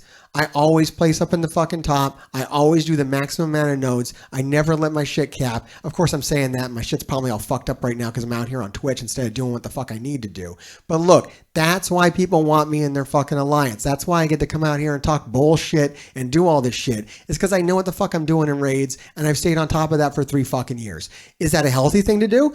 No, it's fucking insane. But it's what I've done, and it's what keeps me in alliances. It's what makes me a leader and a captain, and everybody fucking trust me with my fucking what I say because I lead by example. I go in, I beat the fucking nodes, I work it all out, I build my raid tunes to the highest fucking levels and win raids. And that's what'll make people be like, yo, this guy is this, that, and the other, but fuck, he always gets his raids done. Let's keep him around. Or, man, I don't know about this guy, but look, he's always in the fucking top of the fucking raids, so what are you going to do? Go for raids. Raids is going to get you, because being in a good alliance is going to get you all the best rewards. Because one thing that was touched upon that wasn't really enough that was briefly touched upon on one of these was sometimes you have these events where your alliance as a whole has to work together to like get the highest tiers in the event. You want to be in the alliance that maxes that shit out. Those rewards are always the best. So you want to be in an alliance that is doing that shit if you want all the rewards. Going back to tip number 1, if you just want to have fun, then who gives a shit? But raids are legit fun. I do believe that. Good tip there, Madman. Raids are fucking fun. I find them fun. If you don't find raids fun, that's one thing you might want to do is stop playing this game. Raids are the cheapest game mode. If you think war is fun and you don't have a lot of money, just get the fuck out of here. Seriously, go find something else that is like that doesn't cost as much. This game will cost you thousands if you want to be good at war, and it's not changing. In fact, it's getting worse. So if you like war, this probably isn't the right game unless you have enough money to keep up with it. But if you like raids, just double down on that and enjoy the shit out of it. Because that unlocks at level 25. But raids is also something that you're doing every day. You're going to team with your alliance and getting a lot of your gear rewards. A lot of your other rewards are going to be coming from the raids. These are your 2 most valuable modes, in my opinion. So that's where you should focus a lot of your team building. Once you have a solid arena team and and do both. You know, I think I've said that a couple times now. You can get the arena team that's also good in raids. It should be both. There's no reason to have to pick one or the other. Just do both. Find a team that does everything and just go all in on that. You're good to go. You have a solid raid team that could clear whatever raid your alliance is doing. That's when I think you should focus on other teams. Some of your more backup teams, some of your teams that could unlock legendary characters, some of your war offense, war defense teams. And that is when I think you should focus on ignore all war teams as well. Ignore war. Your arena and raids are set. So that's very, very important. You don't have a lot of resources, so you got to manage them correctly. And also certain characters. If we look at a lot of these stronger teams from the end game. That's a good point. Saying raids are fun if your alliance members take it seriously. If not, it's a nightmare. And that's why you want to be good at raids. Because if you're good at raids, then you can get in an alliance that gives a fuck about raids and you can have a lot of fun. If you want to do that, then you have to be good at it. You got to hang with these guys that are good at raids, and to do that, you're going to have some super powered raid teams. And to do that, you're going to have to ignore a lot of bullshit. You'll notice that we don't have to focus on all of these characters. If we look at the Black Order, at one time, all of these members were very valuable, but Thanos... Oh, Valley, why'd you go put Blue ISO? Okay, because he thinks that Thanos and Maw still have value. Isn't that cute? They don't, but it's cute. He's wasting Blue ISO. Still very valuable. Ebony Maw, still very valuable. If we had to focus on 2 of the symbiotes, they're all pretty good. You need them in some of these end game raids, but if I had to focus on just a couple characters, Symbiote Spider-Man and Anti-Venom. If we look at the Marauders, they've fallen off a lot on war defense, but Sinister, Emma Frost still has some value. And then, as we go down to these teams, and I'm not sure what this Infinity Watch is going to look like once Adam Warlock comes out. We get a little more testing, but I think Gamora is a character that's not going to fall off for a little bit. If we look at this X-Men team, Beast, Jubilee, Bishop, they're going to be around for a while. So yes, when you're focused on individual characters in these strong teams, you don't have to focus on every single character in these teams. You could. This is when you need to pimp out your infographic in Discord, dude. Don't you know anything, man? This is when you pimp out the infographic in Discord. That's what you do then. When you get to that part, you'd be like, I got an infographic about this, and get on my Discord. Take it shit to the next level. Now, I think me and Valley actually agree a lot about what characters to build. I think he would look at my graphic and he would get weird. I think we've already talked about it plenty of times. That's like what we talk about. Limited to these characters that are going to be around for a while. That's going to have that staying power to make your resources, stretch them as far as possible. You know, I find the guys I like don't make infographics. Like Valley doesn't make infographics, and you know Rem doesn't make infographics. I don't think Boilion makes infographics. Fucking Mobile Gamer doesn't make infographics. Like, how come all like the most popular guys don't make infographics? I mean, you know, the one guy was the most popular, but then, you know, that went away. And the infographics are pretty bad. Am I the only guy making infographics? I don't know. Is that the wrong way to go? Does that say something about you? My infographics so different though. I'm tempted to show it again, but let's move on. And then the way I focus on individual characters. Hold on, somebody asked about my infographic. We're not gonna move on. Oh yeah, no, I feel Philibert, but look, I don't even want to get into Philibert. Like, how the fuck can somebody that far fucking removed from the actual game? Look, I'm trying to be nice here. My infographic does mostly focus on my Doom characters. These are the characters that I'm using in Doom. I'm not using Dr. Octopus in Doom because I don't have him. I don't have the ISO on him. He's definitely good, though. People in my alliance are using him. Everybody here... Okay, there's two on here that I'm not quite using. That's Multiple Man and Polaris. I'm not using them on the Doom raid. But you have to build them for Adam Warlock, who I am. So I wouldn't necessarily rank them up to tier 15. I would just do the minimum you need to get Adam Warlock. But you have to do them. Your hands are tied. But yeah, this is pretty much all the shit I use on the Doom raid. Yeah, this is the Doom raid. That's what it is. And that's the end game. So this is the end game. This is what's safe. There you go. All right, here we go. Let's go up to back there and finish this video off. I gotta get to bed. Generally, I tend to focus on the damage characters first.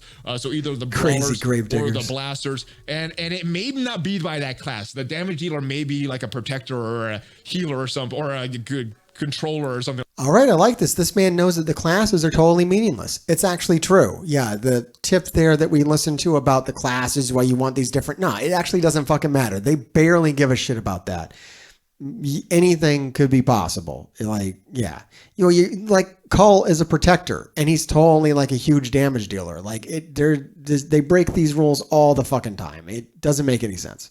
Like that. So your damage game doesn't work that on way. The team, I think they're the most important. Then I think either the control or the healing, so either the controller or the support character, I think should be the next character that you focus on, because especially in raids, things that you need a lot of sustainability, survivability, you need those in there. But I think damage is more important, and then protection. So tanks, I think, are falling off a little bit right now in the meta. But now I'm gonna say right now, I think the guy that has the most insight into the beginner game is Tony, because he actually played it.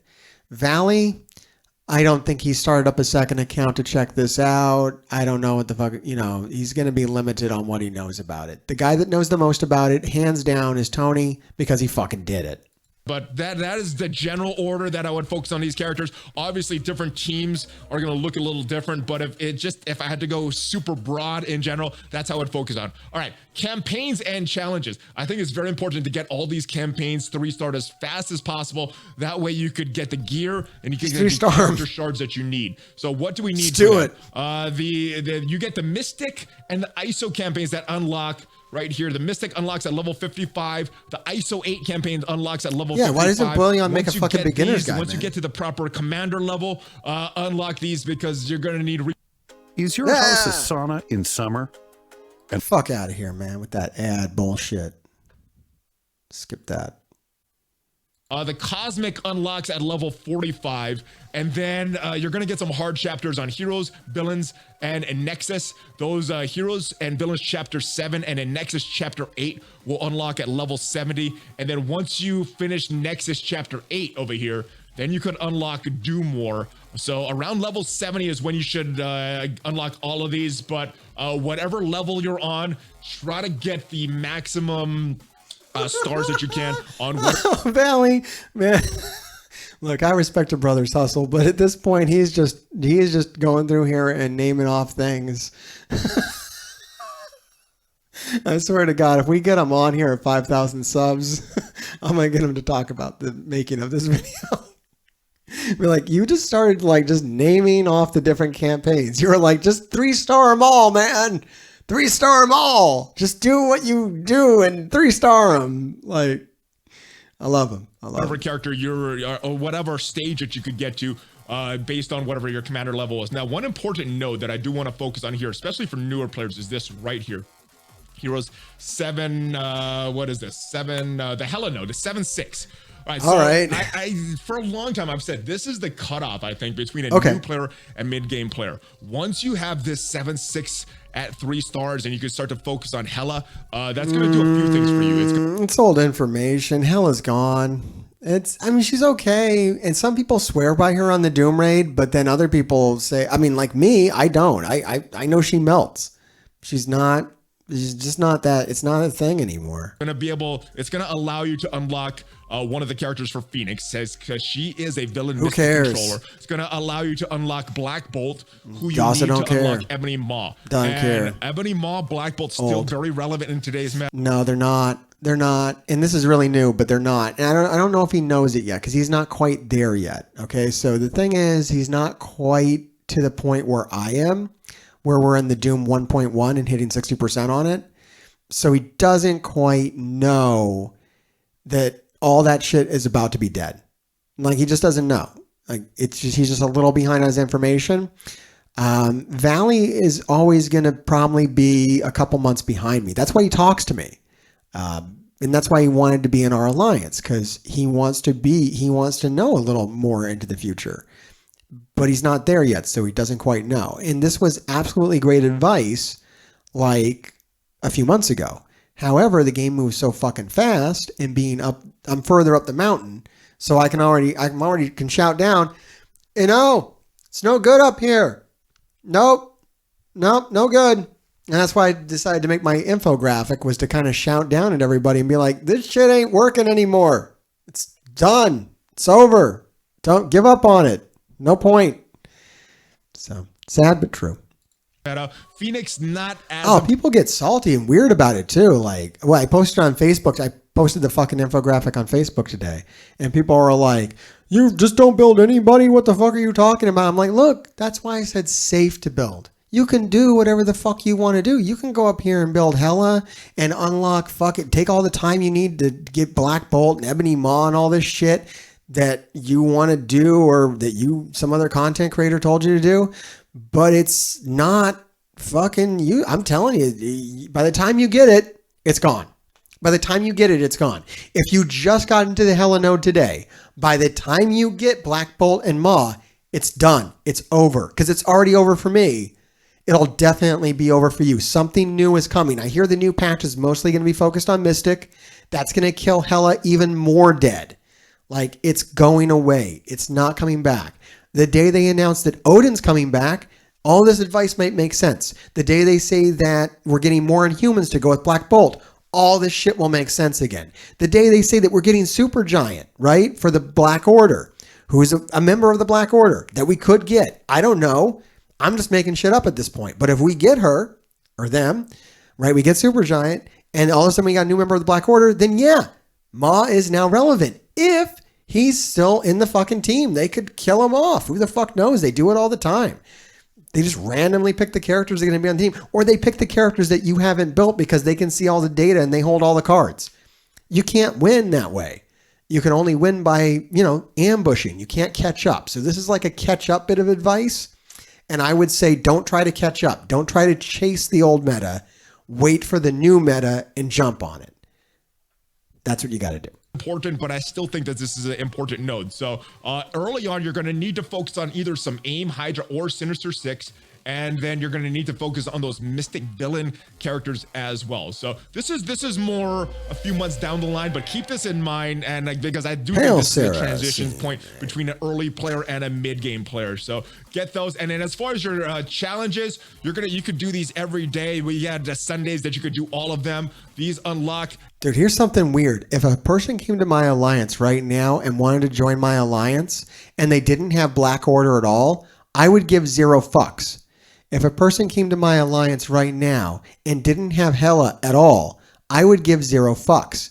And that's how I know that they don't matter, okay? Because if they came to my alliance and they didn't have that shit, but they had like a 700k Infinity Watch, they had a 700k Secret Avengers, they had a 700k whatever the new Mystic team is going to be, you know, they had a 700k Heroes for Hire, they had all the new shit 700k, but they didn't have this shit that we're talking about, I would give 0 fucks. They would be in. I wouldn't even care what the fucking their total combat power is. It wouldn't matter. 700k symbiotes, right? Whatever. Great. Fucking A. Or the new bio team that's going to come out. That's what we care about. That's what the end game is. So you don't need to have all these building blocks and stepping stones that were good like years ago to be in a top alliance. You have to have the newest, best shit. That's what the game is now because of the fucking power creep. Yeah, you have like a Silver Surfer, Doctor Doom, all that shit, then you can be in my alliance. Don't have Black Order? Literally no one gives a fuck. We don't even care. It's like one war attack and we don't give a shit about war. So it doesn't matter. And that's a top 20 alliance. End game, as fuck. You don't need Black Order anymore. And that's why with confidence I can tell you, Thanos and Ma, fuck them. At level 8. And the important thing about these challenges, you get 3 passes per day of all these challenges, or whatever's open. You know, these training days, you get them Sundays, Tuesdays, and Fridays. Everything is open on Sundays, but you get 3 finishes for whatever's open that day. You get unlimited attempts. So I would use as many attempts as possible. Get the maximum. Valley, what are we even talking about, my man?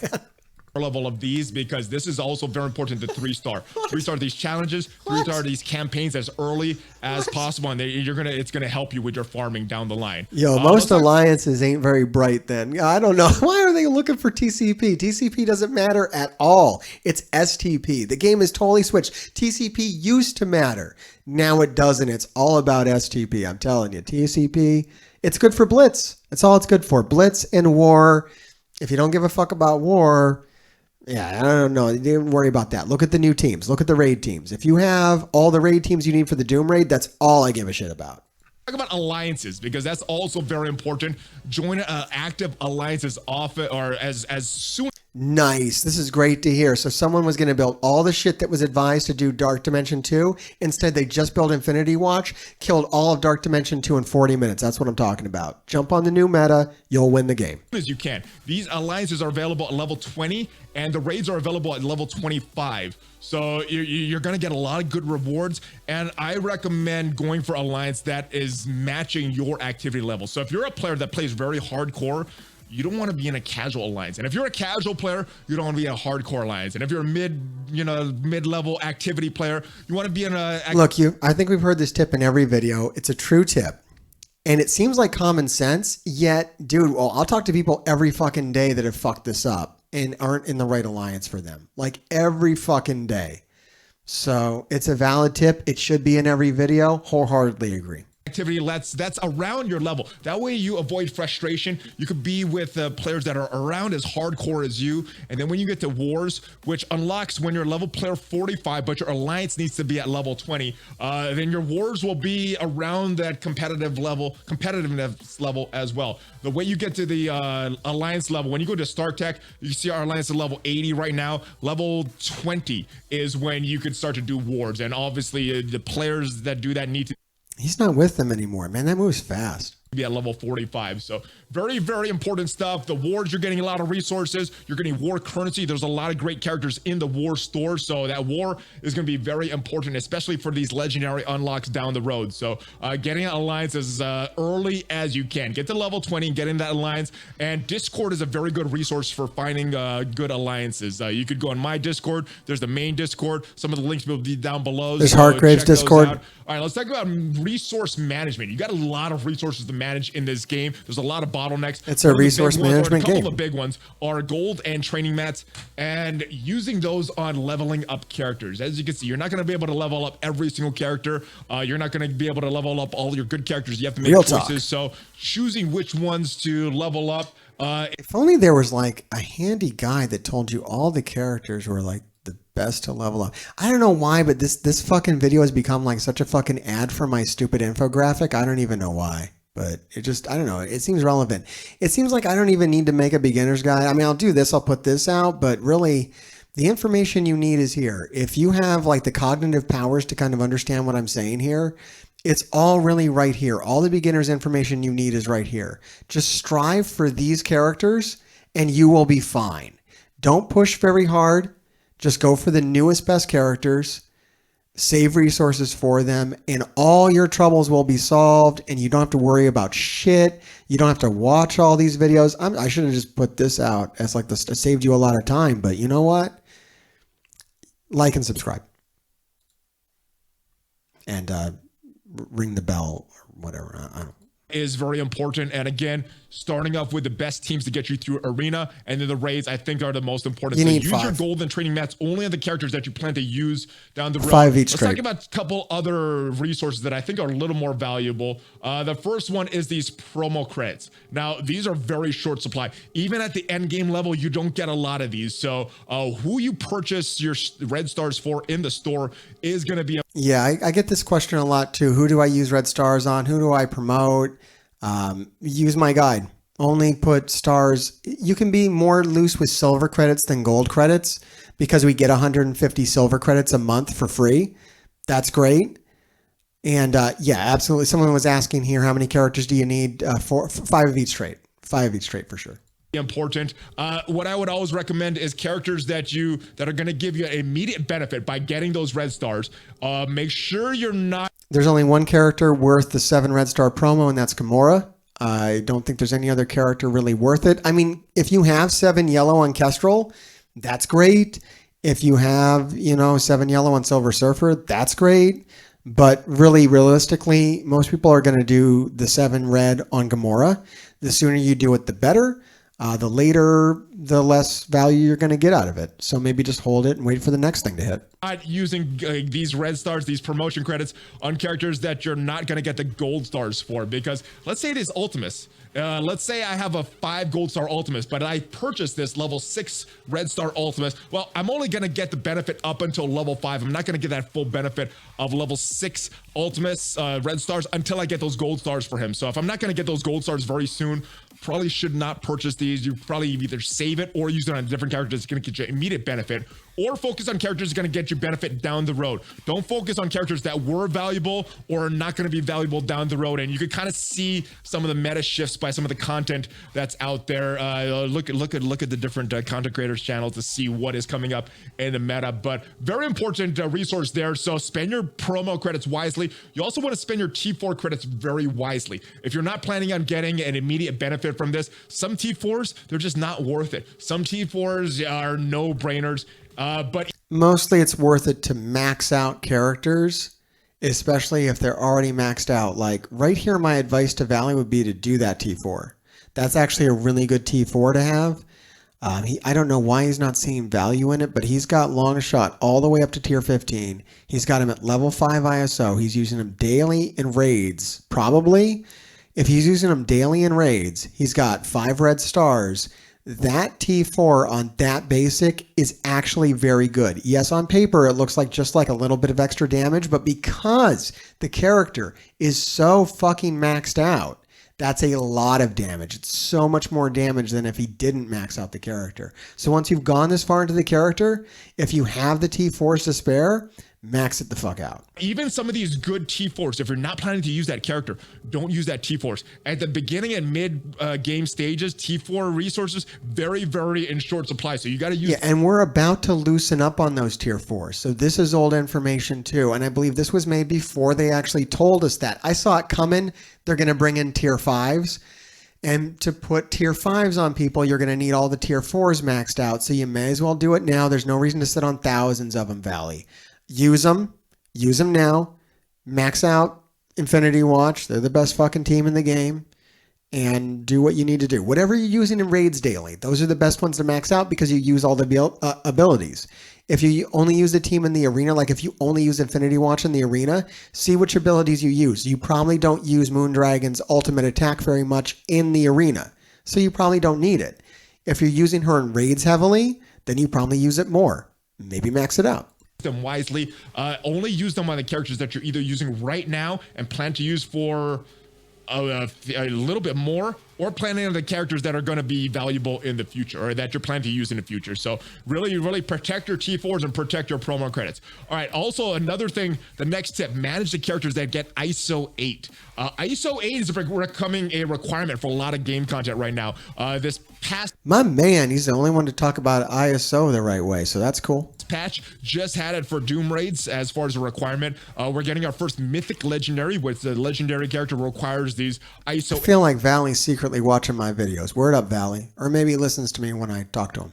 8 at certain levels, and we're also getting a few more events that require ISO 8 at certain levels. So again, with this, just like your promo credits and your T4s, only use these on characters that you're going to plan to use right away or for a little bit down the road, or you're going to need these to unlock certain things. Like Multiple Man, not that great of a character, but eventually I'm going to need that level 5 ISO 8 to get that level 7, that 7-star ISO 8, or that 7-star version of Adam Warlock. Same with Polaris. So only use. It's like too much information for a beginner's guide. Like that's an end game tip, but it kind of goes back to that stupid fucking infographic I made. Like if you put ISO, I got to bring it up again. God damn it.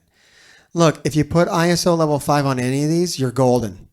That's why I say it's safe to build. You can totally drop ISO level 5 on any of this shit and all of this shit, and you're fine. You're good to go. You've made no mistakes. And that's what it's about. Like this advice will not fuck you up. So that's what it is.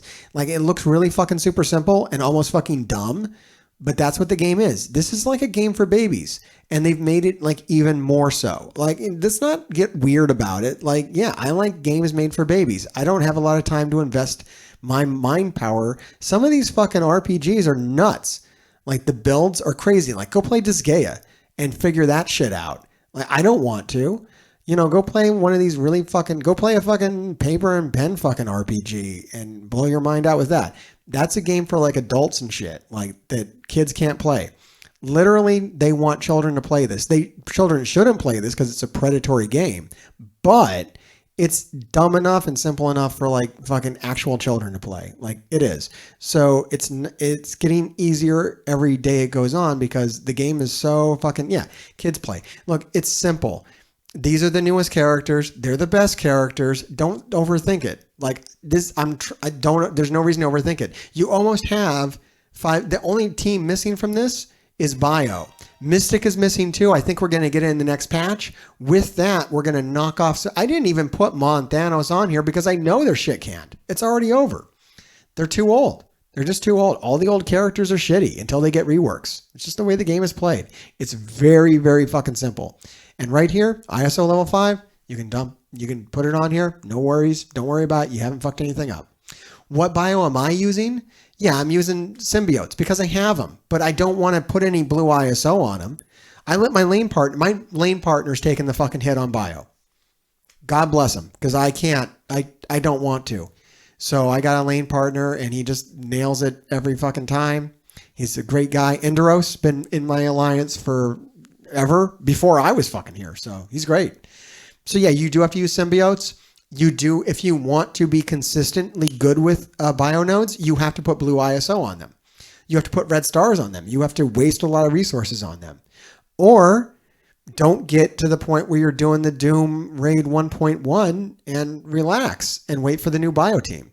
But if you're fucked and you're in an alliance where it's on you to do the bio nodes, fuck, man, you got to put blue ISO on that shit and waste resources. It just is what it is if that's what you're doing. It sucks. Really sucks. But I would say, relax and don't do it.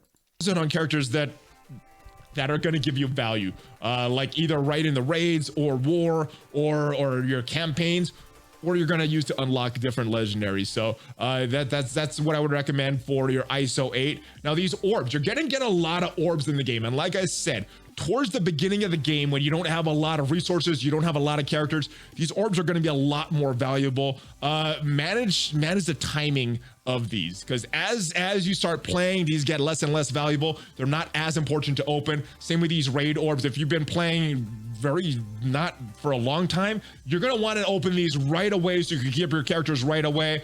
As you've been playing for a while, and I like the amount of hoarding that Valley's doing. His inventory actually looks a lot like mine. That's smart. That's a smart move. The quicker you can get to that state where you don't need this shit, just hoard it up. A lot of your characters get geared up. You don't have to open these orbs a lot. What I've always recommended is if you need anything in that orb right away, open your orbs. If you can afford. What I like about what Valley's saying is he's given a lot of the actual advice that he uses in the game because he does play the game. He was in my alliance. I know he's a high level player. And he's giving you a lot of the advice that he actually lives by. The closer he gets to that, the better his advice is. The more he talks to like the new players, I know he doesn't know what's going on there. You got to listen to a guy like Tony for that. But as far as like, I think his mid-game advice is a little more solid. Just looking at this, I think his mid-game advice is more on point. Afford to wait. You don't need it right away. It's not as valuable. You could wait on it and just hold it. Now, one thing I do want to talk about is these red star orbs.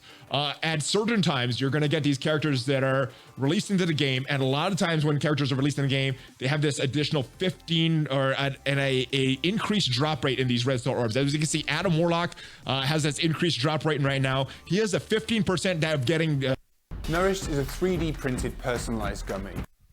Wait on getting Doom. What's your rush, man? You don't need anything to do anything. Yeah, I know you need to use symbiotes to get Doom, and if you're one of those people that can't wait, then that's what you got to do.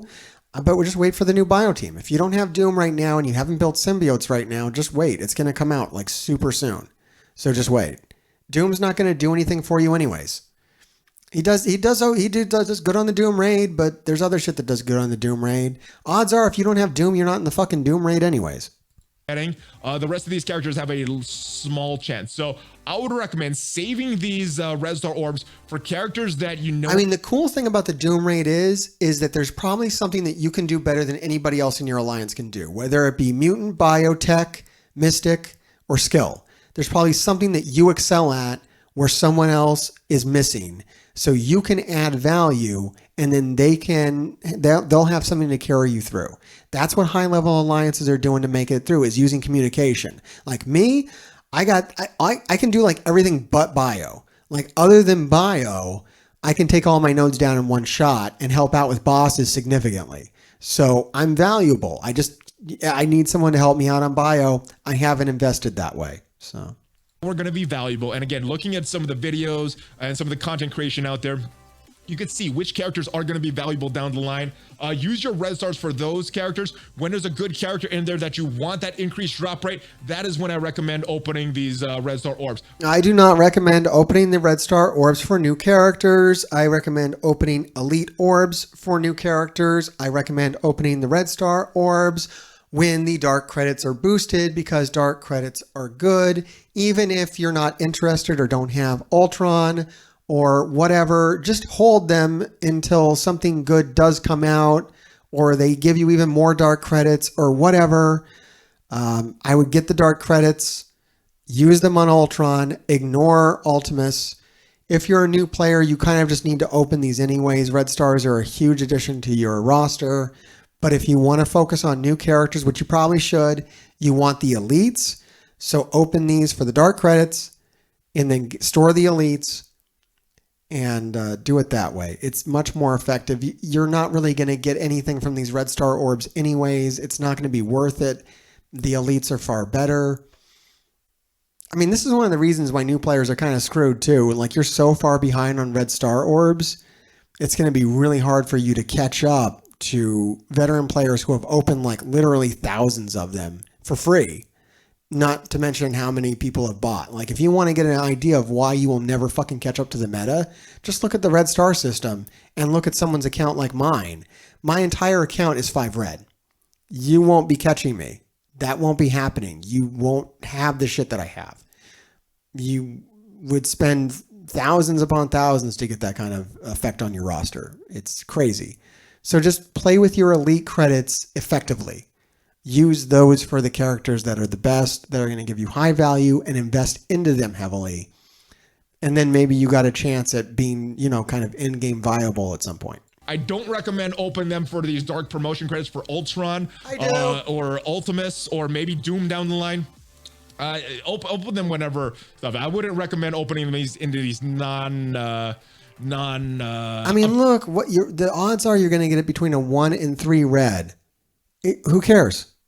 You can buy them with silver credits if the character's really that good, or you'll just pull a 4 red on them when you finally open an elite. It doesn't matter. It's inconsequential. It only starts mattering at 4 red. And the odds of you pulling a 4 red out of a red star orb and having it be the character you want, even when it's boosted, are so fucking astronomically low. It's not worth the odds. It's better to get the currency, which you can guarantee put on Ultron, which Ultron isn't that hard to get anymore, is my understanding. You just need to beat Dark Dimension 2 for Ultron, which you can do in 40 minutes with Infinity Watch, or another overpowered team or whatever. Do that, get Ultron, put guaranteed red stars on Ultron, and he will guaranteed be good and go through the fucking villain campaign for you. Do that.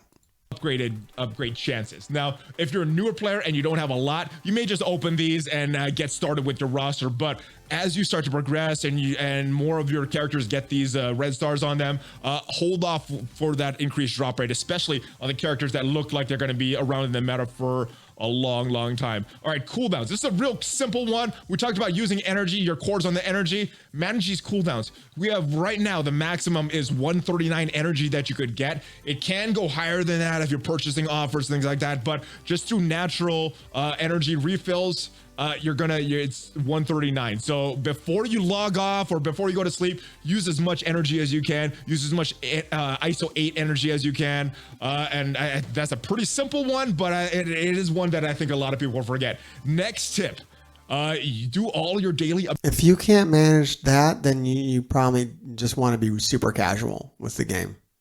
Like if that's not appealing to you, to like squeeze the most out of that, like do every store refresh, then you just want to be like super casual. Like just don't fuck around, because you really got to squeeze stuff like that to remain viable, especially if you're like mid game or something and trying to be competitive or whatnot. Like, yeah, I'll fuck you up. Objectives and play consistently. You're getting a lot of rewards through these daily objectives. I talked about. Plus, no alliance is going to want to fuck with you if you don't max out keys. Like if you have to hit 600, you have to use 600 energy a day. And if you don't do that, no alliance is going to want you around. Like no like hardcore alliance, because you have to have 600 keys from every single member to launch raids. So you are a drain on your alliance if you don't do 600 keys a day. So you just be casual if you can't handle the energy thing. You know, it's not like this one. You're getting power cores. You're getting these strike pass tokens, and you're getting a lot of these rewards in the strike pass.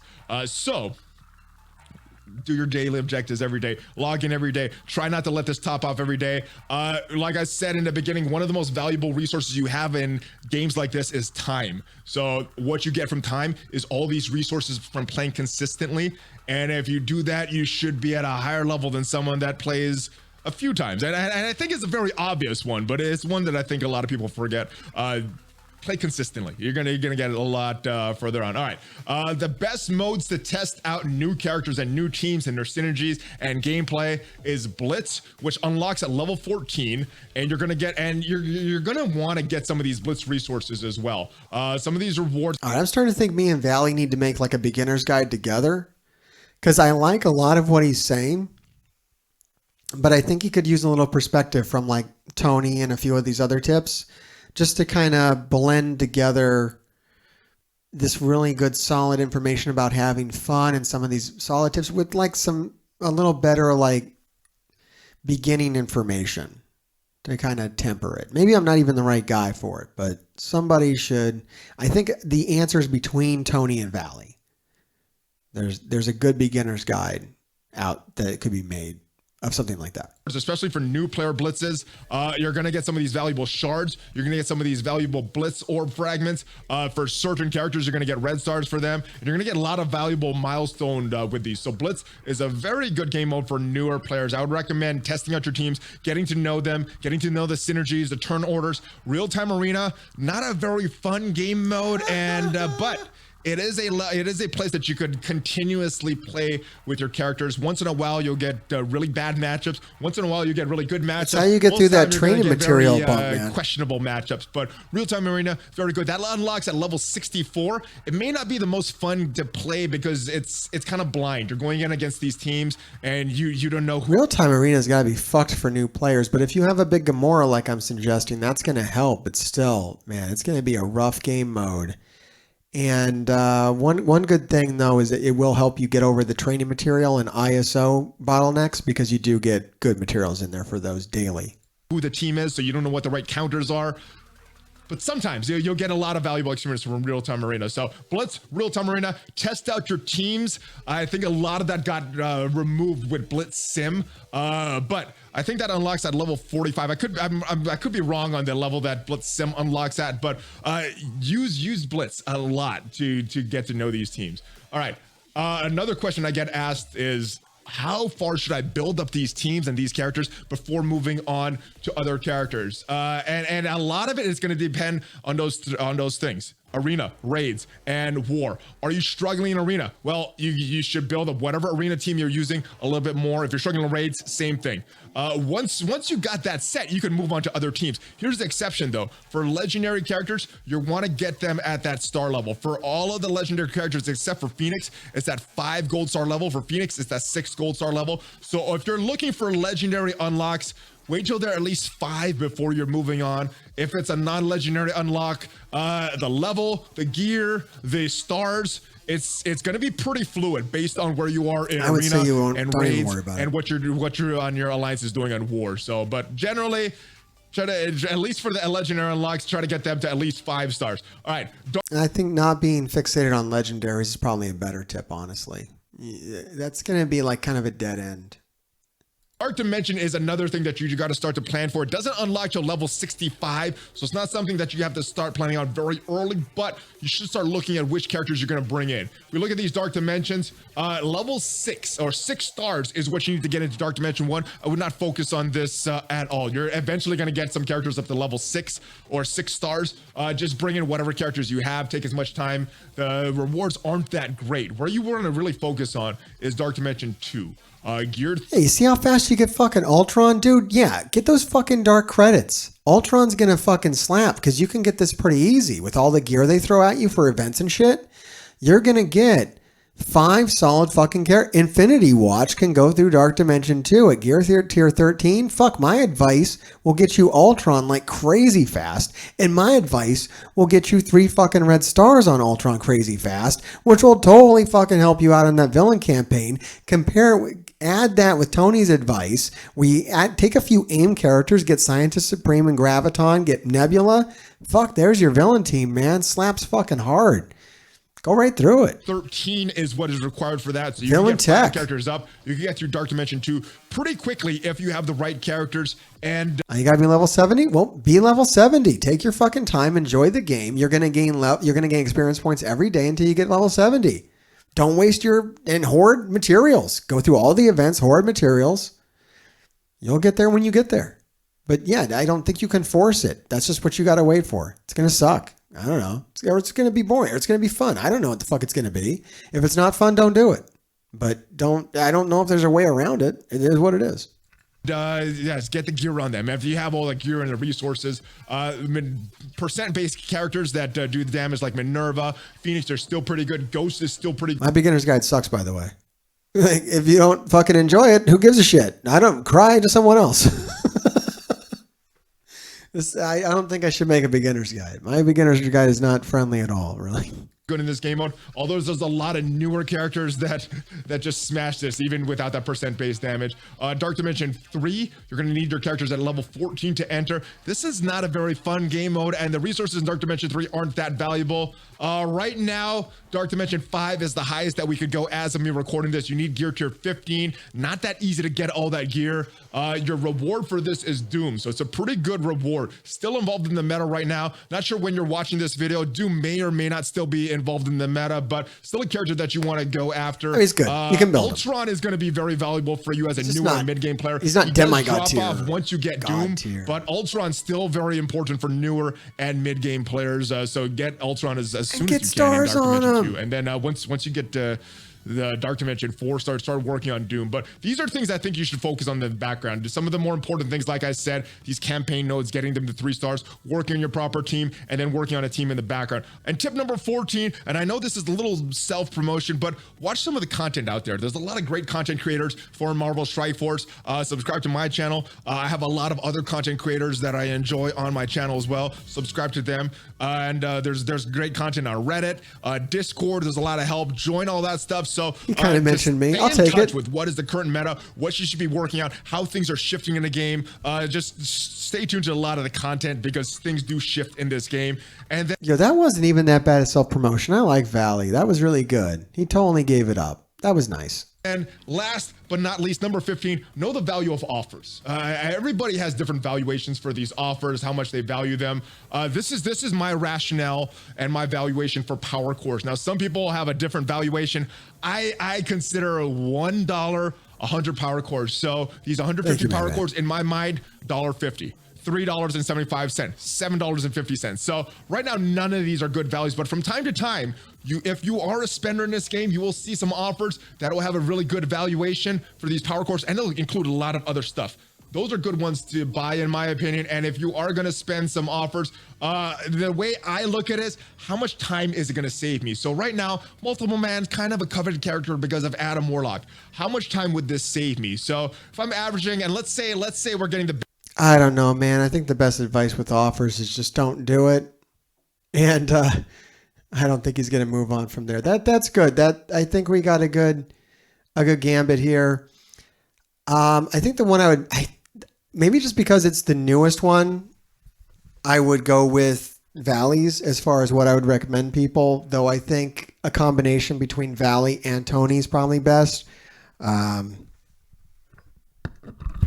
Maybe even this video, quite honestly. I mean, we covered a lot of stuff. I told you what's out of date. I don't think it's that bad. I think we did good work here, Grave Diggers.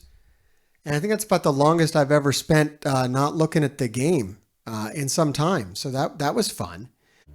Thank you so much for joining. You can trust me.